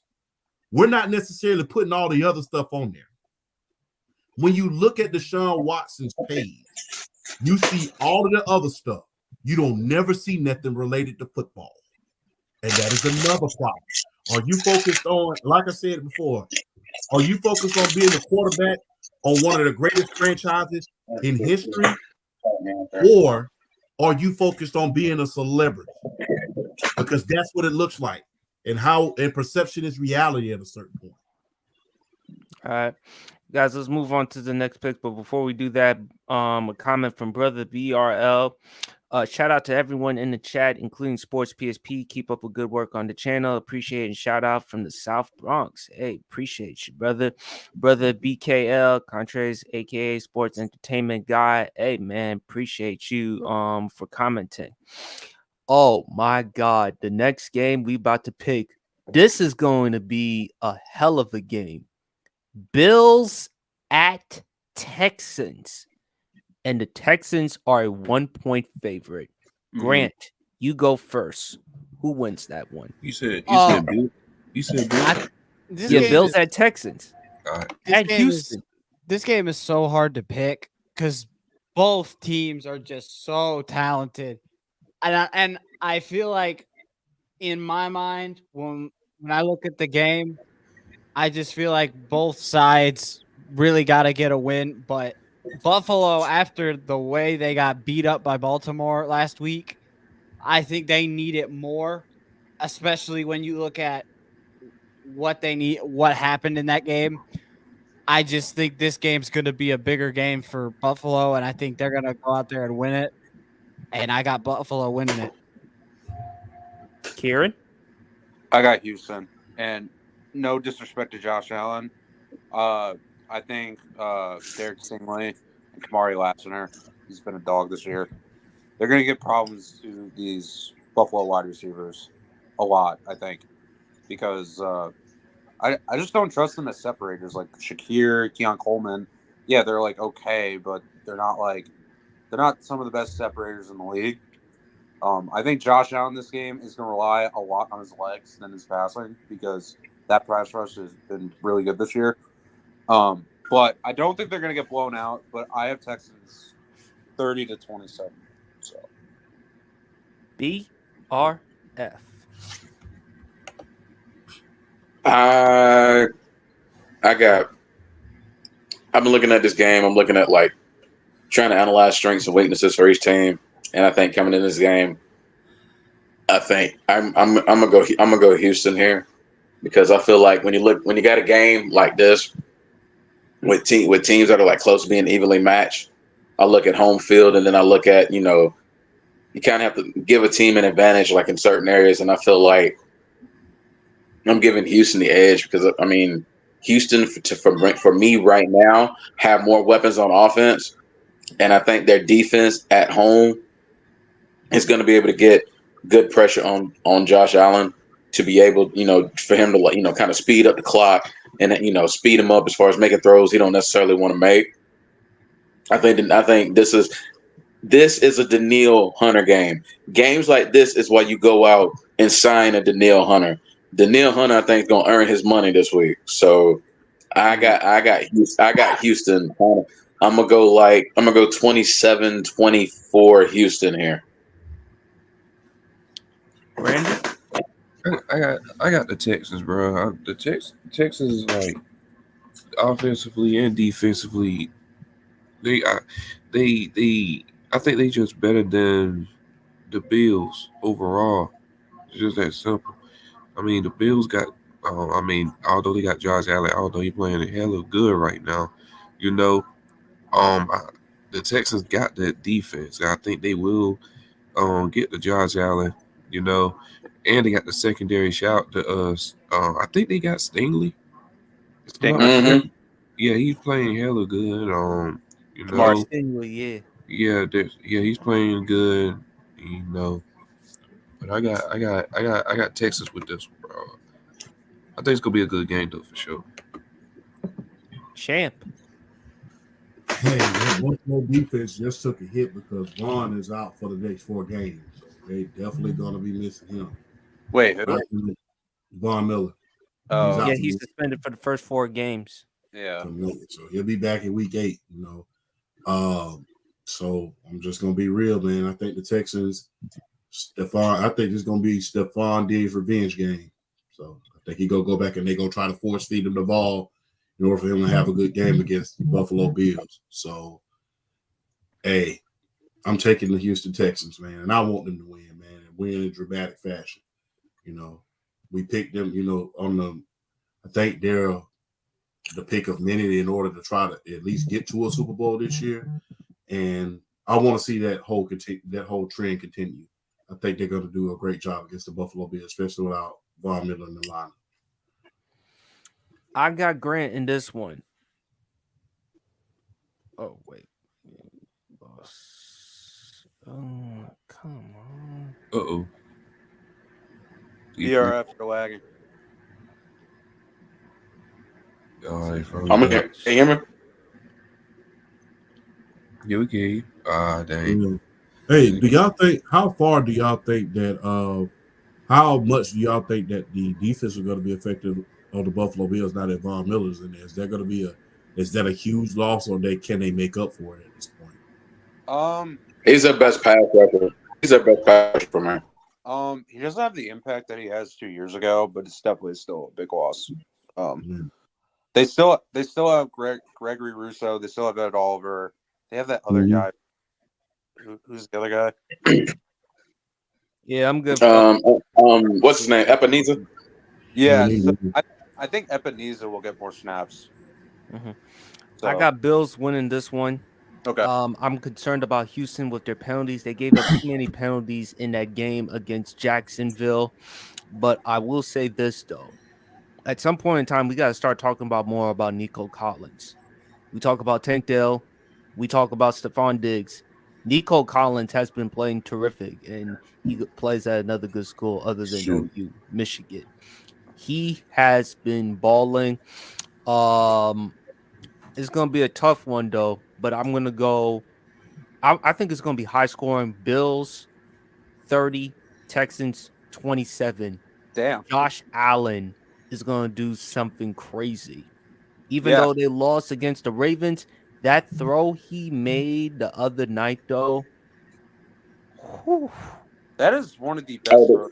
the one to Shakir against his body? Yes. oh yes, that one. You know that one. Yes. Speaking of Nico Collins, I think he's a top 10 receiver. I don't think it's crazy. So Mhm. I think it's going to, yeah, Nico Collins has been balling. 500 we got- yards in 4 games. Absolutely. And I told you, man, CJ Stroud, man, Champ said it himself. He had heart attacks in that game against that Georgia game in the college football playoffs. He'll tell you that himself. Yeah. We got another big one. This game is going to be in London, NFL Network, 9:30 a.m. Eastern Standard Time. Jets at Vikings. The Vikings are 2.5-point favorites. Sam Darnold, not only the favorite for comeback player of the year, but MVP. The Jets, they lost to the Denver Broncos. But I'm gonna go with the Vikings in this one. I think that the Vikings are gonna continue this. Sam Darnold going up against his home team against the Jets. I think Darnold is gonna play well. And we had this conversation, champ, in BRF, Aaron Rodgers or Kirk Cousins for the season. Yeah, all of us, we said it was unanimous. Kirk Cousins. Not saying that Kirk Cousins is a better quarterback than Aaron Rodgers as far as the talent, but we picked Kirk Cousins over Aaron Rodgers because of what Kirk Cousins has done in the offseason, galvanizing, spending a lot of time with his teammates and stuff. I actually think that Minnesota is going to put up another great performance. If you look at the Jets, man, kind of disappointing lately with the offense. So I'm going to go with Minnesota in this one. 29, Jets 20. Champ, you go.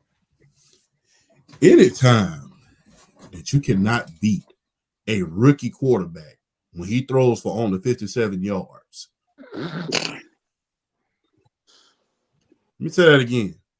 Anytime that you cannot beat a rookie quarterback and he only throws for 57 yards, and you have Aaron Rodgers and you have all of these weapons around you, and you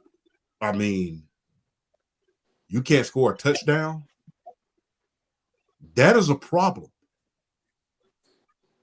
That is a problem because the thing is, the only other team that I've seen beat a team with with pass yards similar to that couldn't get it out there was my Atlanta Falcons last year when we played Bryce Young and the Panthers in the Monsoon Bowl. That's a problem. But when you have a veteran quarterback, won Super Bowls, won MVPs, that is a problem. And you got to ask yourself how much tension is in the room between Robert Saleh and Aaron Rodgers. And ironically, we've seen that same tension between Brett Favre and Brad Childress when he went to Minnesota. Hey, be careful who you judge. You just might become them. I say that with respect, by the way, but I think Sam Darnold, he finally gets his revenge on the New York Jets for setting him up for failure. His first go round. And big ups to Sam Darnold, man. I'm so happy to see that this quarterback class that him and Baker Mayfield. Shout out to Kieran as well. Yeah, shout out to Kieran as well. And man, shout out to Roundup. Shout out to Roundup as well, man. I know Absolutely. Roundup's a huge Minnesota Vikings fan. So shout out to Roundup. So I think the Minnesota Vikings take it in London, man. Big ups to Sam Darnold, though, man. Brandon? I said it on my show last week. Me, Kieran, and Harrison was talking about it. I just like how all these quarterbacks. I love comeback stories, you know. Yeah, I love the comeback stories, like with Geno's, what he doing with how he was with the Jets, now how he doing my Seahawks, Baker Mayfield, his incredible story with him with the Browns. Now he cooking, with the Bucks. Yes, he's better than T Mid. He definitely better than T-Med. I know it's Trevor Lawrence, you know. Considering Um, he's supposed to be out of the league. Like, he's almost out of the league. it's crazy. But yeah, but then Sam Darnold, no, you know, he was in Carolina. People thought he was over with. He's through 4. He in Minnesota now. He cooking. Like, I just love it, bro. I love these comeback stories. But I got the Vikings winning. I got the Vikings winning. I ain't gonna lie. The way how Brees Hall playing, bro. Like, I'm for real. We might have to have some talks. Brees Hall, bro. I'm keeping it 100. Yeah, I want to talk about Brees Hall, but you can go ahead, BRF. Yeah, but that's my answer. I got 31-17 Vikings. I don't think it's going to be that close. I think Minnesota's going to come up, set the tone early. I think the defensive line is going to give the Jets offensive line fits from the beginning of the game to the end. I just think, I don't know. I feel like Aaron Rodgers got these weapons, but the problem is I don't trust them as far as execution. Like they've had moments, but for the most part this year they've been a really poorly executed offense. And I know some of that is Aaron Rodgers coming back, but still at the end of the day he's a veteran. He understands offenses, he understands schemes, he understands what he needs to do to help his receivers, whether getting open or telling them what they need to do as far as the routes or whatnot. Just I think this could be another one of those coming out parties for the Minnesota Vikings. I got 31-17 Minnesota. Kieran? Okay. So I agree with Brandon. It's very awesome seeing Baker, Geno, and Sam Darnold even have like backstory. Even Justin Fields, like Justin Fields played really well against the Colts last week. It is awesome. So I like that for all those guys. I like the not name value guys like Mahomes, Allen, like all those guys. It's nice seeing like new faces play really well. So shout out to them. But this Jets offense is bad, man. This offensive line, terrible. Brees Hall has been terrible. Aaron Rodgers has been mid besides this game. He had that one good game against New England, and that's it. I said before the season, I don't see how, like a lot of people were speculating, he can return to top 5 because he's Aaron Rodgers. I'm not seeing it. Like, I haven't seen it. He looks stiff in the pocket. He has no mobility at this point. Like, I just don't see it. Garrett Wilson hasn't played great either. And I know it's different because he's had tough matchups. He had to go against Christian Gonzalez. He had to go against Pat Surtain. So he'll probably play better in recent weeks. But another thing about the Jets, I think Robert Saleh is losing the locker room with him and Aaron Rodgers.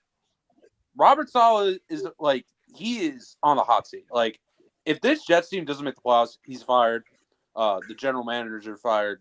And possibly Aaron Rodgers might leave because this team was supposed to be ready right now for a Super Bowl. But with that being said, I don't think this will be a Justin Jefferson game. I think it's going to be an Aaron Jones game because I think they're just going to run it heavy against this putrid run defense because Hassan Reddick hasn't signed yet. So I got the Vikings like 30-10. I think it's going to be a blowout. Hey, man. Can't go wrong with that. Interesting game. This is regarding the AFC North. Kieran, I'm going to let you go. Ravens at Bengals. The Ravens are 2.5-point favorites. So this is a big game for the Bengals. If they lose, their season's probably over. With that being said, I'm still going with the Ravens because 1, Lamar plays great against the Bengals like all the time. 2, it also helps them that their defense is one of the worst in the league. And 3, I just don't know what to feel about the Bengals and the run game at this point. I don't think it'll be a blowout, but I think they win by 7. I'm gonna go 20-13 Ravens. All right. BRF. Yeah, I mean, yeah, Lamar Jackson has a good history of doing serious damage to the Cincinnati Bengals. Um, I mean, I think if they lose this game, I think you have to seriously start considering as far as like some of the pieces you have. In particularly a Trey Hendrickson. I think you really have to consider trading him at some point. And I know a team down south who wears red and black who would love the extra pass rush. Just putting that out there at the trade deadline. But with that said, yeah, I mean, I think what's with Baltimore, where they're hitting their stride, particularly, is that running game, and we know how Cincinnati is against the run. I mean, their run defense practically doesn't exist, and now you got to deal with Lamar and Derrick Henry and Justice Hill, basically like a three-headed monster. I think this is going to be another case of just Baltimore going for about 250 to 275 on the ground and then churning them and just manhandling them. I got Baltimore winning. Mm-hmm. Brandon. Yeah, I got Baltimore winning, beating the Bengals. Pretty comfortably, not gonna lie. All right. Champ. Look for another big game, another huge game from Derrick Henry this time around, because the Cincinnati Bengals cannot stop the run. So I'm going with the Baltimore Ravens. Mm-hmm. I'm gonna go with the Ravens in this one too. Now, this is another interesting one. Colts at Jaguars. Jacksonville is a 3-point favorite. The Colts were able to finish that game and beat Kieran's Pittsburgh Steelers, ending their undefeated streak. And this was with Joe Flacco. So Trevor Lawrence, Kieran, you mentioned it on Brandon's pod, and please go like and subscribe to Brandon from the Blocks Pod, Throwdown Podcast. You said Trevor Lawrence is a bust. So Yeah. who wins this one? And you want to add more on why you think Trevor Lawrence is a bust? Yeah, so I'll pick my team to win first. I got the Jags winning because even though the Colts are objectively a better team, they haven't won in Jacksonville since 2014. So, and also their secondary is bad. I think Trevor can have a better day than he has had to start this season. That Jags team is just so bad, like it's insane. But anyway, so the reason I said Trevor Lawrence is a bust because one, we haven't seen a good stretch of play for him since 2022. It's currently 2024. He is not even completing 60% of his passes, and I know, like it's stats and all that. Completion not the best thing. It's not even that. His accuracy is just terrible. Like it is so inconsistent. He has good pocket movement in the pocket. That's it. I'm not seeing anything else from Trevor Lawrence to say he is going to be the next Peyton Manning, Andrew Luck. And it also hurts that he was hyped up as the next Andrew Luck, as the next Peyton Manning. He's a surefire, like Hall of Fame talent in this league, and he hasn't been it. He hasn't shown it since 2022. And honestly, like I don't. It hurts the 2021 class too because all those draft picks from the quarterback position are all disappointments. Even though Justin Fields is playing good right now, still a disappointment. But I don't see what people see in Trevor Lawrence. I gave up on him. I defended him. He's a bust. Like I can't do it anymore. Fair enough. BRF.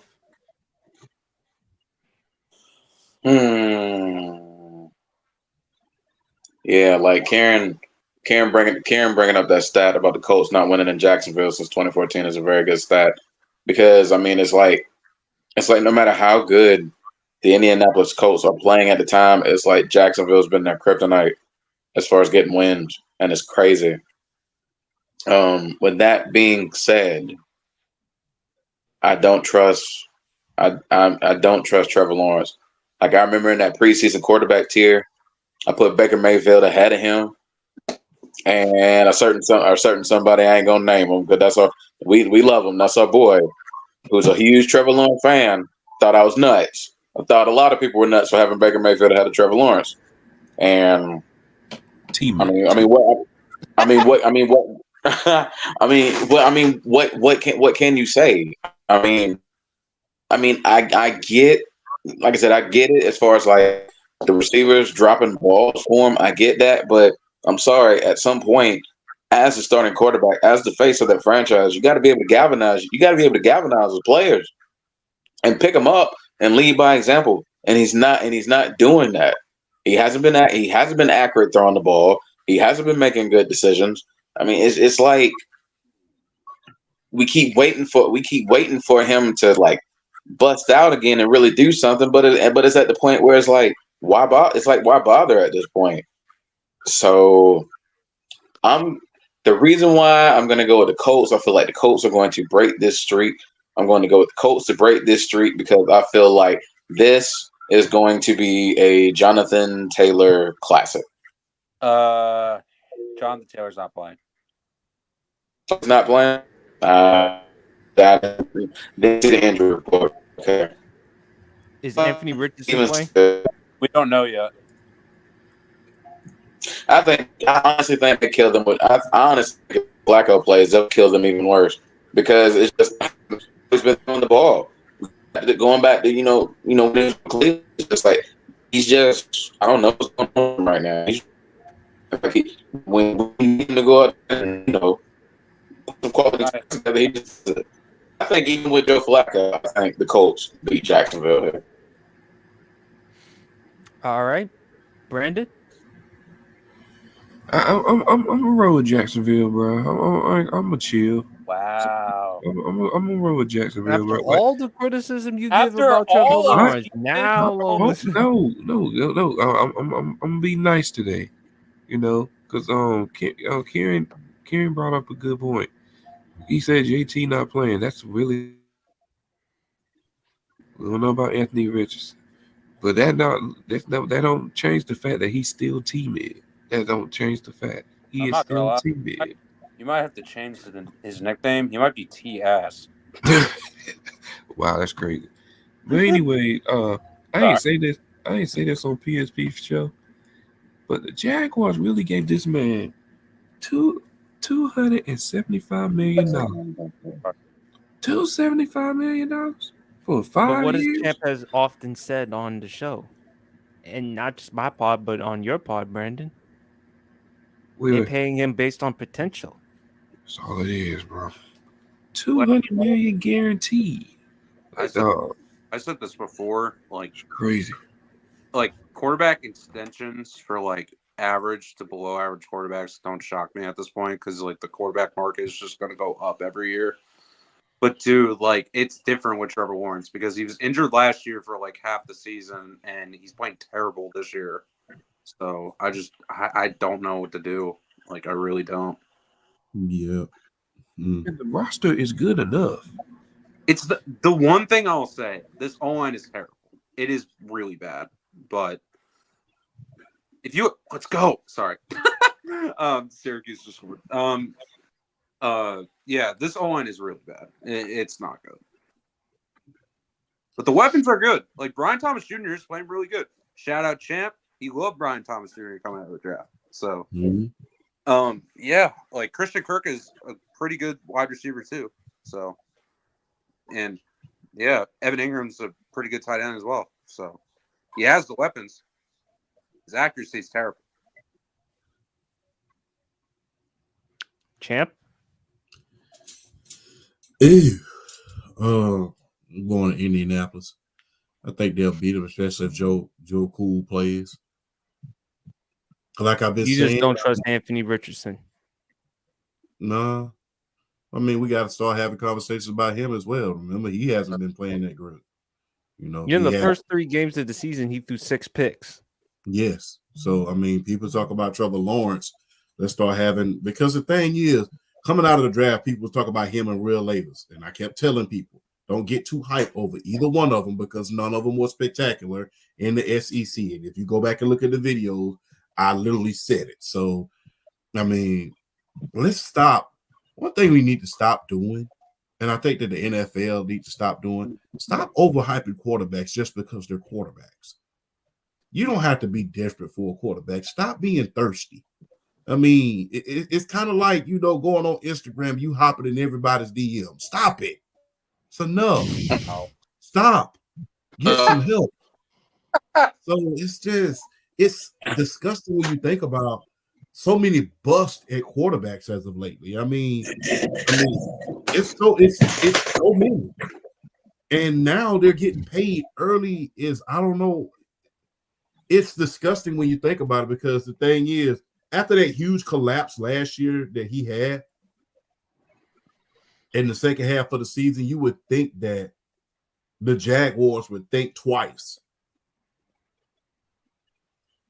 With Tua's health being the way it was, you would think that that Miami would have thought twice. But instead, based on potential alone, it's just we have to pay him. What else we're going to find? You paid 2 mid-tier quarterbacks on the heels of one of the greatest quarterback classes in the NFL draft this year. You got Jalen Milroe coming out, Jackson Dart coming out. You got Stuart Sanders coming out, Carson Bit. If they didn't succeed this year, you had a chance to redeem yourself as a franchise next year. Again, it goes back to that thing. The great words of a famous gospel singer, let God and let go. Sometimes it pays for you to not keep clinging to these mistakes just because, oh yeah, this is potential. And another thing I want to point out, we talk about Patrick Mahomes. We talk about Patrick Mahomes being the greatest, one of the greatest of all time, if not the greatest already. By the time he got that second contract and he got that $500 million contract, they wasn't basing that off potential. They was basing it on what he did already. He had already won the MVPs. He had already won the Super Bowl. He had already been in the AFC Championship. He had already faced Tom Brady, the greatest of all time at this moment. So when people say that contract set in the market, rightfully so. He earned it. That was the best thing about a lot of quarterbacks from yesteryear. Remember when Peyton Manning got that big first $100 million contract for a quarterback? Remember what the first thing he said? Said, what are you going to do with all that money? He said, I'm going to earn it. Let these guys earn it. You don't pay running backs when they don't rush for over 1,000 yards. You don't pay receivers when they don't receive for over 1,000 yards. You don't play offensive linemen when they don't block. And you sure as hell don't pay pass rushers when they can't get to the pass rusher, when they can't get to the passer. The only position that gets paid off potential alone, even when they mid, is quarterbacks. And now all of these quarterbacks that have gotten paid, Trevor Lawrence, Tua, and even right now, Joe Burrow is struggling at this point. And even, all of these quarterbacks that you paid on potential and potential alone, they're struggling. So what we need to do, the NFL needs to get back to paying these mid-level quarterbacks mid-level money. Because yes, I don't understand why these owners who have been in the league for certain odd years are changing that. Why? That is crazy. T-Law hasn't had but one good season. And one could argue that if it had not been for Brandon Staley, he wouldn't have won that playoff game. Stop paying these quarterbacks like this. I'm going with the Indianapolis Colts. I'm going to go with the Jaguars. I finally think they'll get the big monkey off their back. But, Champ, regarding money, in the words of Don King, only in America. Only in America. Interesting one right here. Dolphins at Patriots. Miami is a 1-point favorite. Who wins? Kieran. Can I pick neither? No, like it's impressed with what's happened to my boy Tyreek Hill because I've been saying he's the best wide receiver for the last 4 years. But this O-line is terrible. Devon A-Chain doesn't have a hole in his life to follow. He's struggling. Jalen Waddle's struggling. And they just don't have a quarterback. And I just think Tua needs a little more respect. Even though he's not the best quarterback, he's not a bad quarterback. He's never been a bad quarterback. So I just think Tua needs a little bit more respect on the impact that he has on his teammates as well. He knows how to get his receiver the ball with his anticipation. But I still will go with the Dolphins because the Patriots are just that bad. So, All right. BRF.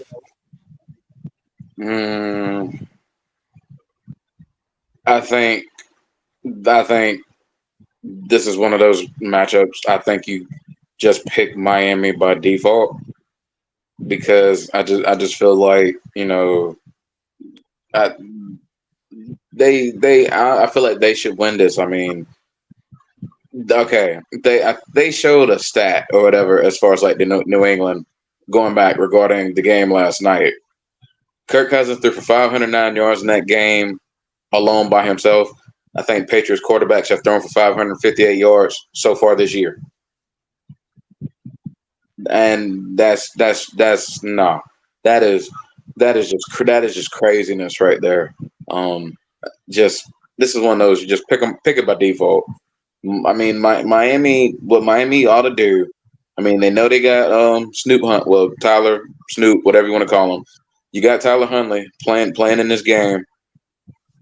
This is where Devin Achane and Raheem Mostert they should win you this game. They should win you this game. They're both threats out of the backfield catching the ball. They're obviously speedy, can run the ball. I think this is one of those games you lean on them. I mean, New England's really they're not going to get much of anything out of the passing game. You rely on your running back and you just let them go to work. So low scoring game, 17-14. Nah, I'll go 17-10. 17-10 Miami. Brandon. All right. What was the game? It was Dolphins and Patriots. Yes. And I'm sorry, Miami is a 1-point favorite. 1 point. I'm gonna go New England. The Dolphins cook as quarterback position. I ain't gonna lie, they cook. They can't do nothing, bro. Huntley, Skylar, they can't do nothing, bro. Yeah. So I'm gonna roll Patriots. Upset. Champ. Is it really an upset? Patriots. All right, Patriots. Another interesting one. Shout out to our guy Harrison. Panthers at Bears. Chicago is a 4-point favorite. They're coming off a victory against the Los Angeles Rams at home. Andy Dalton, these past couple of games, has been playing very impressive. Kieran, who wins this one? I got the Bears. I think they're going to give Andy Dalton trouble, and I think Caleb will play really good. So I got the Bears.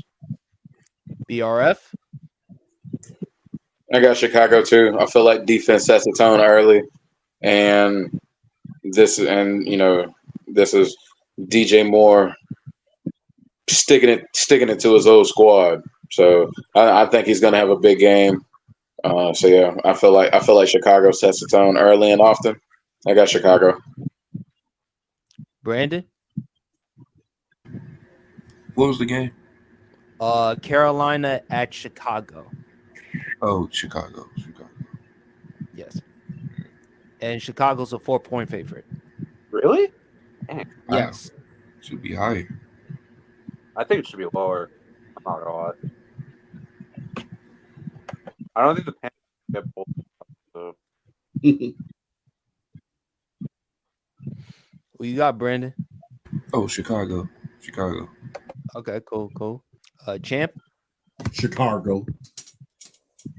All right. This is an interesting one right here. Raiders at Broncos. Denver is a 3-point favorite. They're coming off two impressive victories. They came off a victory week 3 against the Tampa Bay Buccaneers and last week against the New York Jets. Believe it or not, I'm gonna go with Denver in this one. But Kieran, who do you got? I don't know because the Broncos offense is so stagnant. I think Sean Payton's offense is outdated. I'll go with the Raiders, but I'm not confident. I'm only picking Broncos because of their defense. That's fair enough. I get that. BRF.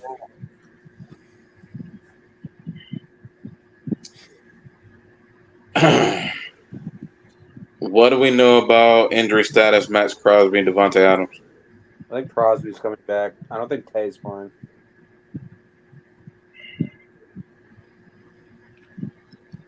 If those two guys are healthy, because I think Denver's reminding people as far as like they can be pretty good on the defensive side of the ball, but I'm going to go.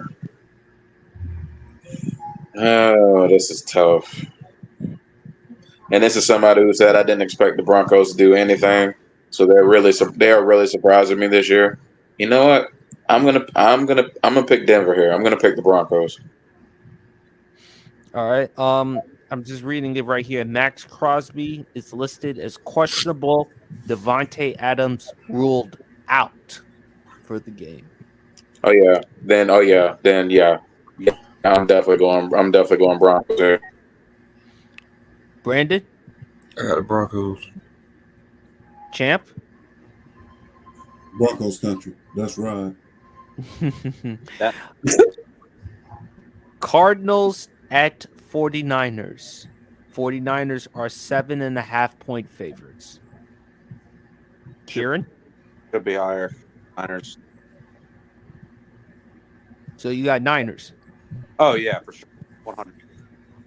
Yeah, I don't trust Arizona's defense in that one. I think they'll put up points. I just don't. Well, yeah, I mean, you're going to have to figure out a way to get Marvin Harrison Jr. the ball, and you're going to have to do a good job of protecting Kyler. BRF. Yeah, that's pretty easy for me. I'm going to go San Francisco here. I think Brock Purdy has one of those games where he goes off. I think he gets at least 300 this game.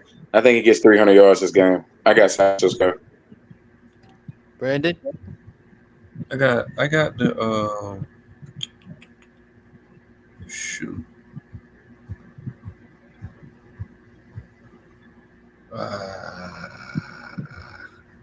I'm gonna go with Niners. Champ? The Niners. I'm going to let Brandon go first on this one. Giants at Seahawks. And remember, Brandon, Malik Neighbors is ruled out because of the concussion. Oh, he's out. Dang. Yes. Oh, I got Seahawks. Shoot. Kieran? Seattle by like 30. That's wild. BRF. I would pick Seattle regardless of whether Malik Neighbors played or not. I'd pick Seattle either way. Champ. Seahawks. In Gino, I trust. Kieran, I'm going to let you go first on this one. Big one for you. Cowboys at Steelers. Pittsburgh is a 2.5-point favorite.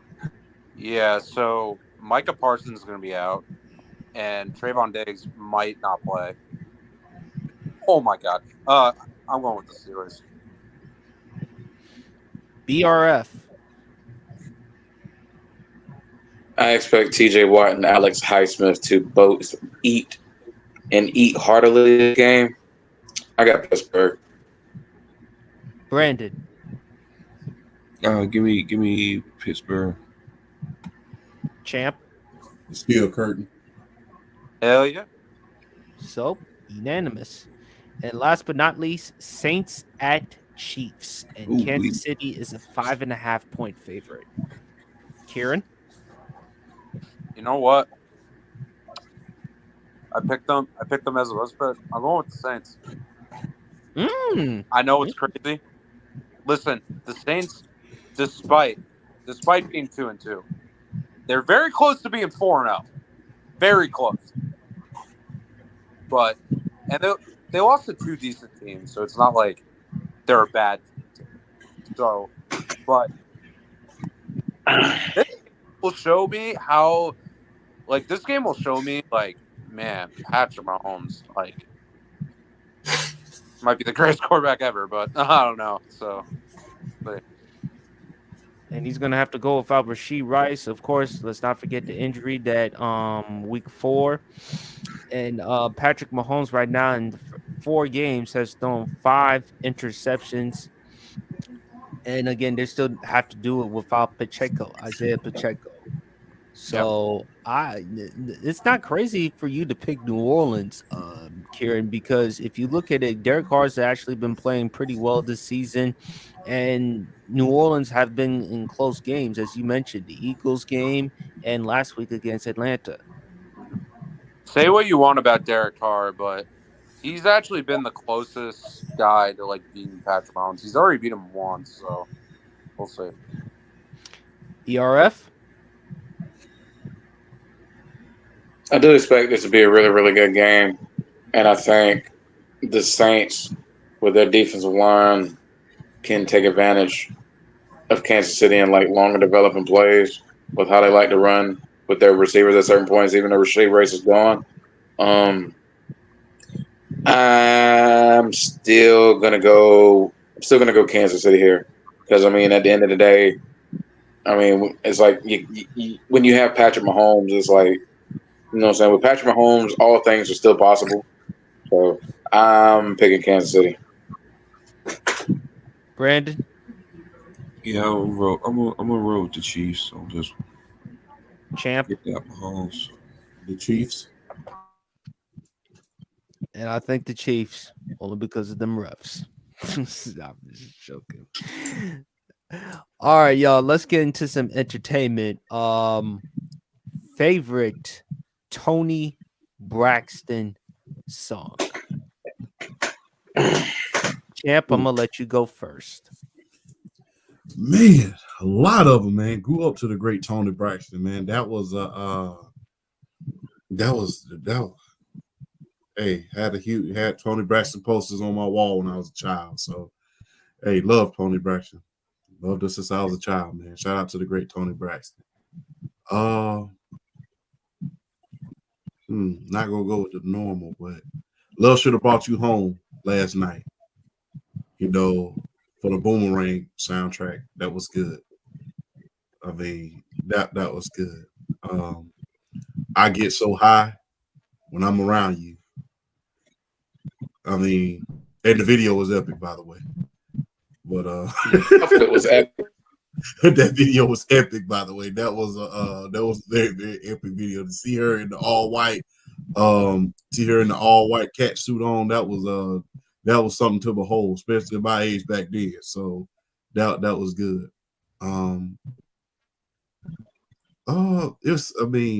Unbreak My Heart, obviously. You know, I know everybody's gonna say that. So Unbreak My Heart, that was the hit. You know, she didn't like that song at first. That was what I was just about to bring up, number one. And yeah, she didn't like the song, but you know, they convinced her in order to do that. And you know, I don't think people understand this. At the beginning of her career, I don't think people understood that she was being compared to Anita Baker at the beginning of her career. And people, because you know, for to be women, they both had kind of deep voices when it came to them hitting their notes. So they used to call Tony Braxton and Anita Baker wannabe at a certain point. And that used to kind of, and I know, you know, when she was on the set of Making Me High, that was one of the things that she brought up. And that was one of the things that she had to overcome in her career. So not only that, a lot of other things, which we won't name in the show, but yeah, that was one of the things, which I like Anita Baker as well. But, you know, just being real, that was one of the things that she had to overcome in her career as far as being compared to the great Anita Baker. And I think that was what helped her become great. But Making Me High, Unbreak My Heart, and Love Should Have Brought You to Home last night. Those are 3 epic songs, man. I love them, man. BRF.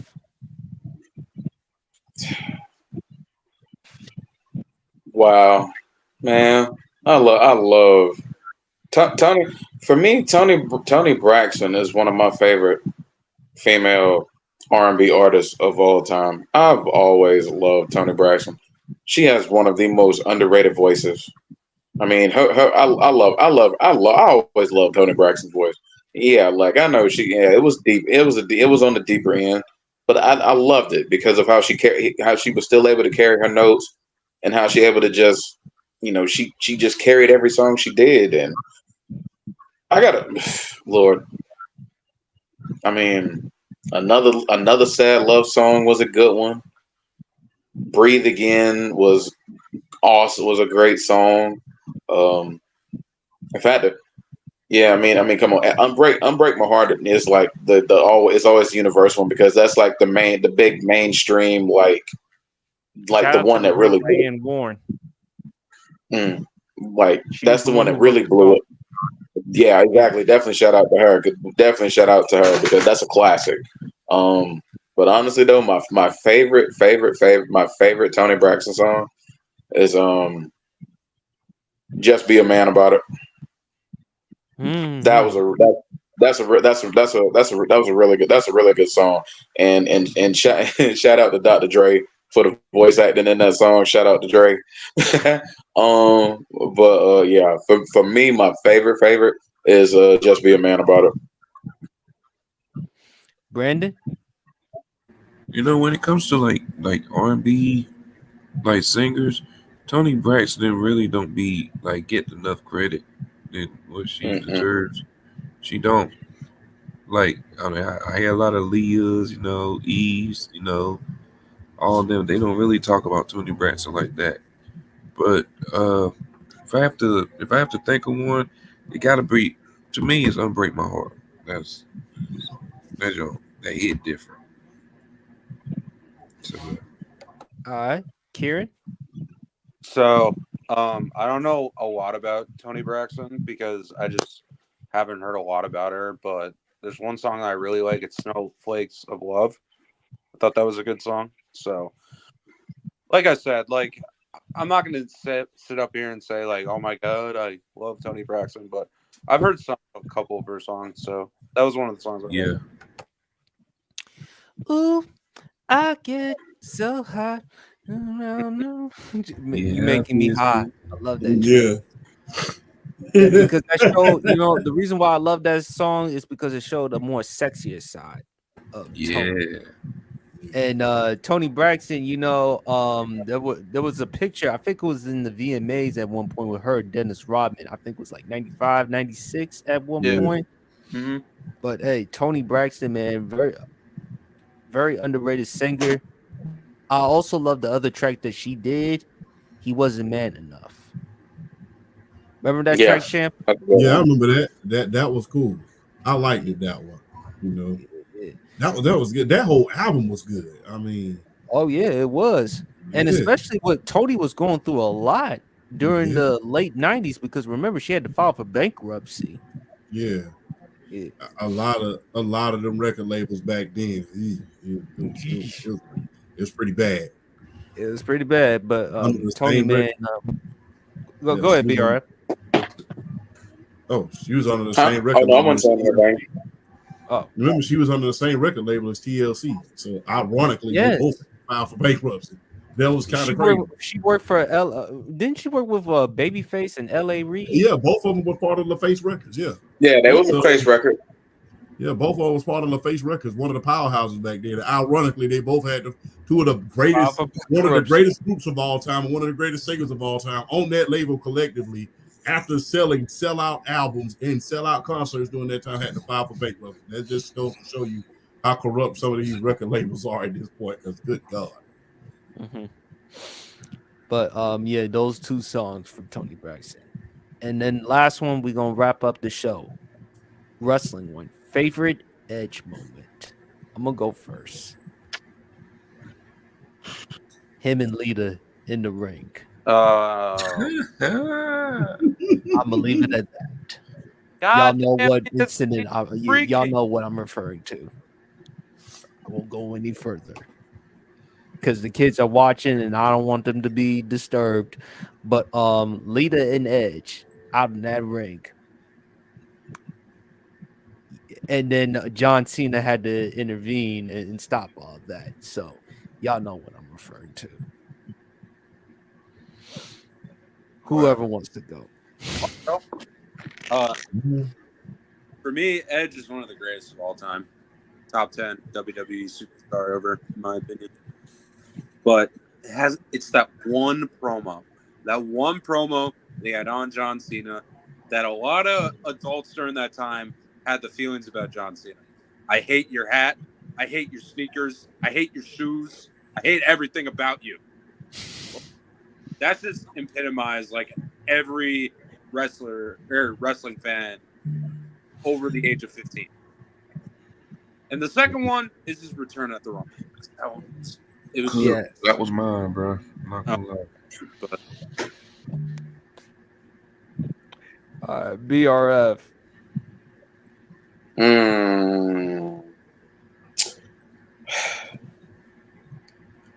I mean, come on, man. It's Edge, man. One of the greatest interesting music songs in the history of the business. Like with Metalingus, Alter Bridge. I mean that song will forever slap for one. Oh my gosh. it's like If I had to pick, arguably the best song. if I have to, it's arguably the best interest song of all time. It's right there. Gosh, you get. I mean, you got a spear at WrestleMania 17. You got Don't forget good Mick lord, you got Foley. that. Yeah. Well, I mean, you got the hardcore match WrestleMania 22, the Hell in a Cell match SummerSlam 08 with the Undertaker.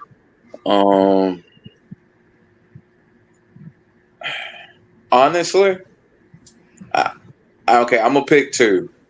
My favorite one is definitely the Royal Rumble return 2020 because out 9 years, thinking you're never gonna wrestle again, and then you come back, and then it's like you hadn't lost the step. I mean, he was still doing it, but I'm gonna throw one out there that a lot of people might not necessarily put up there, but they really should. His AEW debut.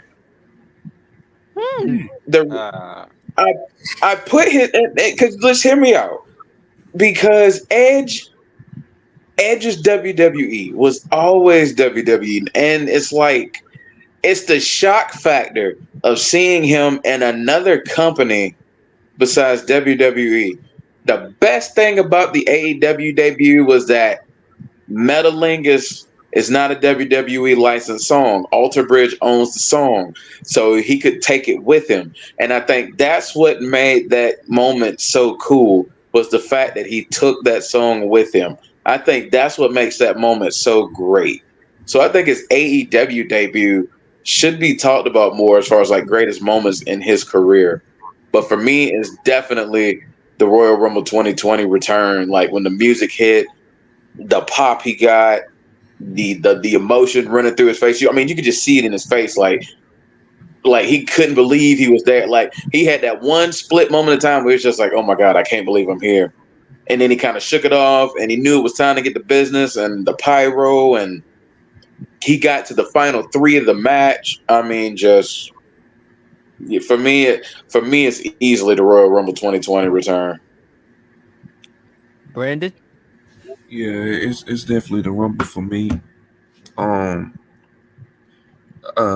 do think though, like him returning, one of the best returns of all time. So it's simple as that. But yeah, it's definitely the Rumble. But I hate it though, him cashing in. I ain't gonna lie, I hate it when he cashing in. Oh, I think it was Cena. Yeah, it was Cena. Yeah, Cena my fine. goat. So yeah, Yeah. I hated that. Yeah. Well, Austin, he did it to Cena. He did it to Cena and the Undertaker. Yeah, definitely. Austin could never. Crazy. But anyway, go ahead. Bruh. Saving the best for last. Undisputed world champ. I would say, look, the best. I got two tables, ladders, and chairs. The first ever, because without Edge, that just they look. Let's just keep it all the way 100. For a long time, the WWE was kind of putting the tag team straps on pretty much anybody until those three teams came along. You really seen those as like bridge championships, you know, to the point where we saw the late great Yokozuna and Owen Hart, you know, being a tag team. You know, we saw a lot of guys that would just put the straps on them just to kind of keep them in the eye. But when that match happened, that pretty much put the tag team division back on the map with the first ever tables, ladders, and chairs. TLC 1 and 2 was off the chain. That was good. Number 2, I gotta say, him breaking into John Cena's house and Oh boy. when he broke into John Cena's house, that was a hoot within itself. Not to mention him beating John Cena in Massachusetts, you know, with the brass knuckles, and you know, of course, JR has some pretty colorful language at the end of that match in order to describe that. Colorful, I will always say. Last but not least, I will say that heel run and that feud between him and Matt Hardy, yeah, that was nasty work right there.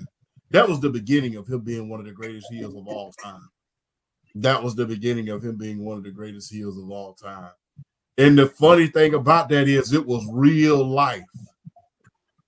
It was real life. And for something that personal to come out to being one of the greatest feuds of all time, and it be culminated in a loser leaves town match that ironically ends in a ladder match that you helped revolutionize with one of your good friends. Well, what used to be one of your good friends is amazing. So that whole Matt Hardy and Edge feud, that was one of his greatest moments, because that, in my humble opinion, Edge was already a great superstar at that point, but that just put him over the top. It's just like, we finna see a world championship reign soon.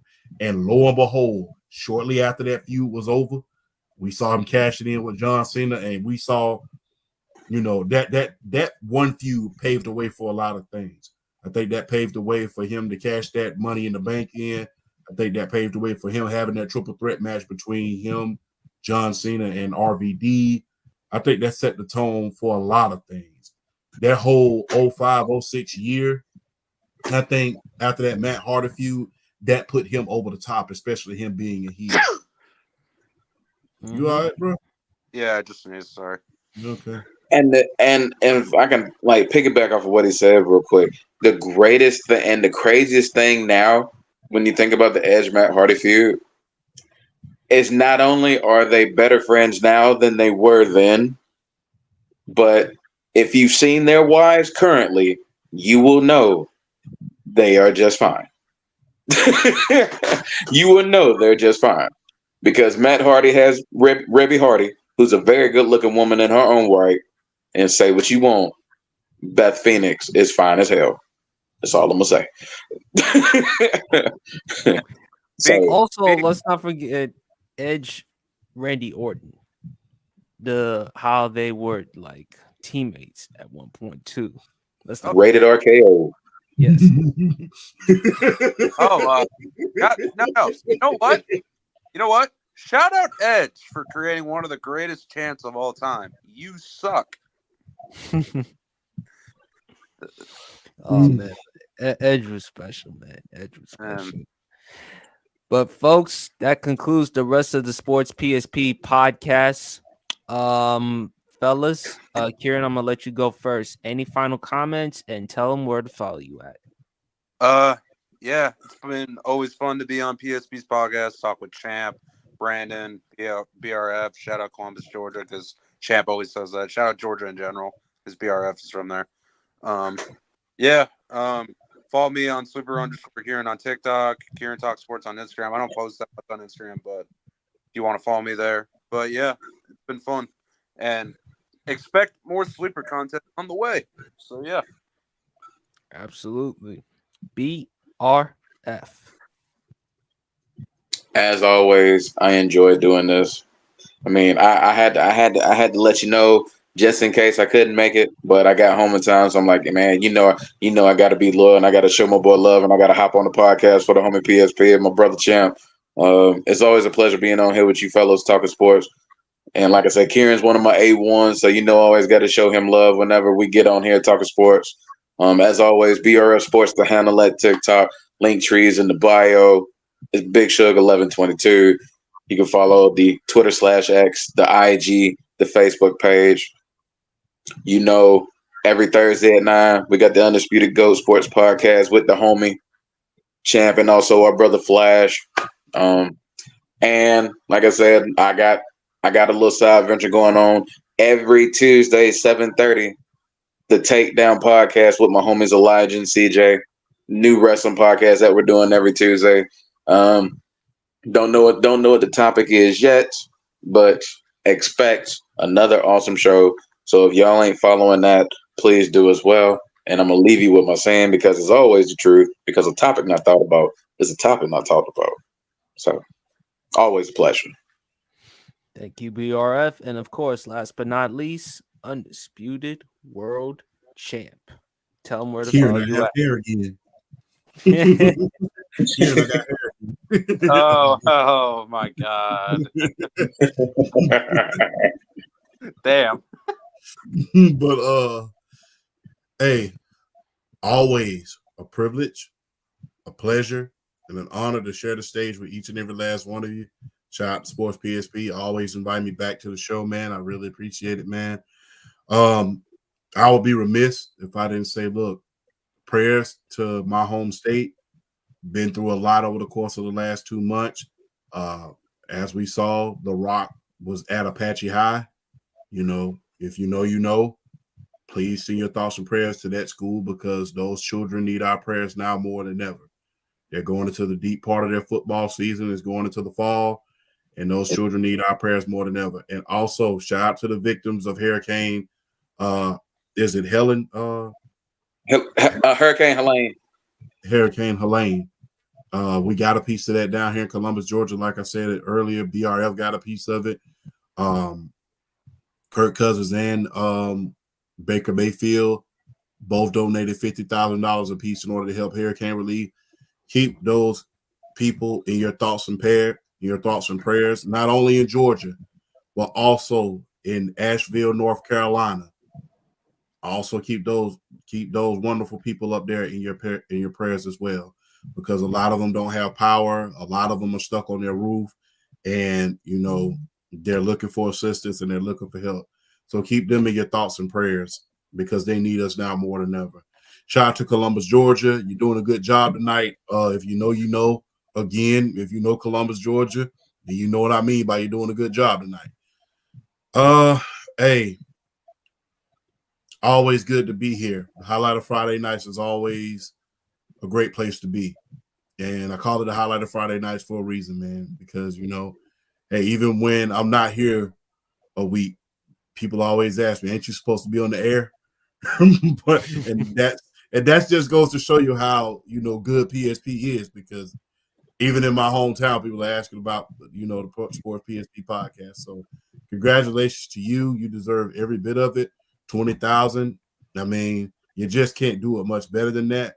And I'm glad to see you grow. And hey, I'm glad to be able to say I was one of the day ones. And it's been a hell of a ride. And I appreciate you for always inviting me, bro. Anytime, brother. And like I said again, I'm honored and grateful I'm very humble, 20,000 subscribers.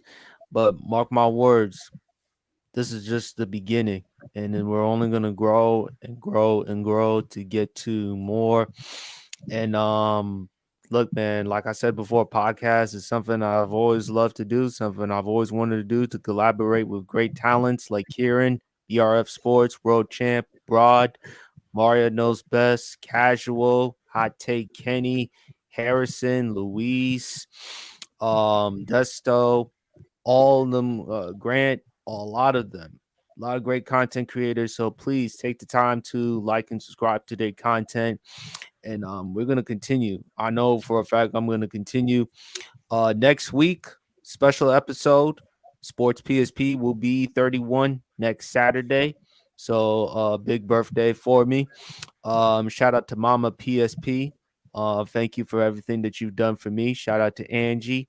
Shout out to one of my very good friends at work, Maddie. Thank you again for all the advice that you've given me. You're really like a true friend. And thank you, for everything that you've done.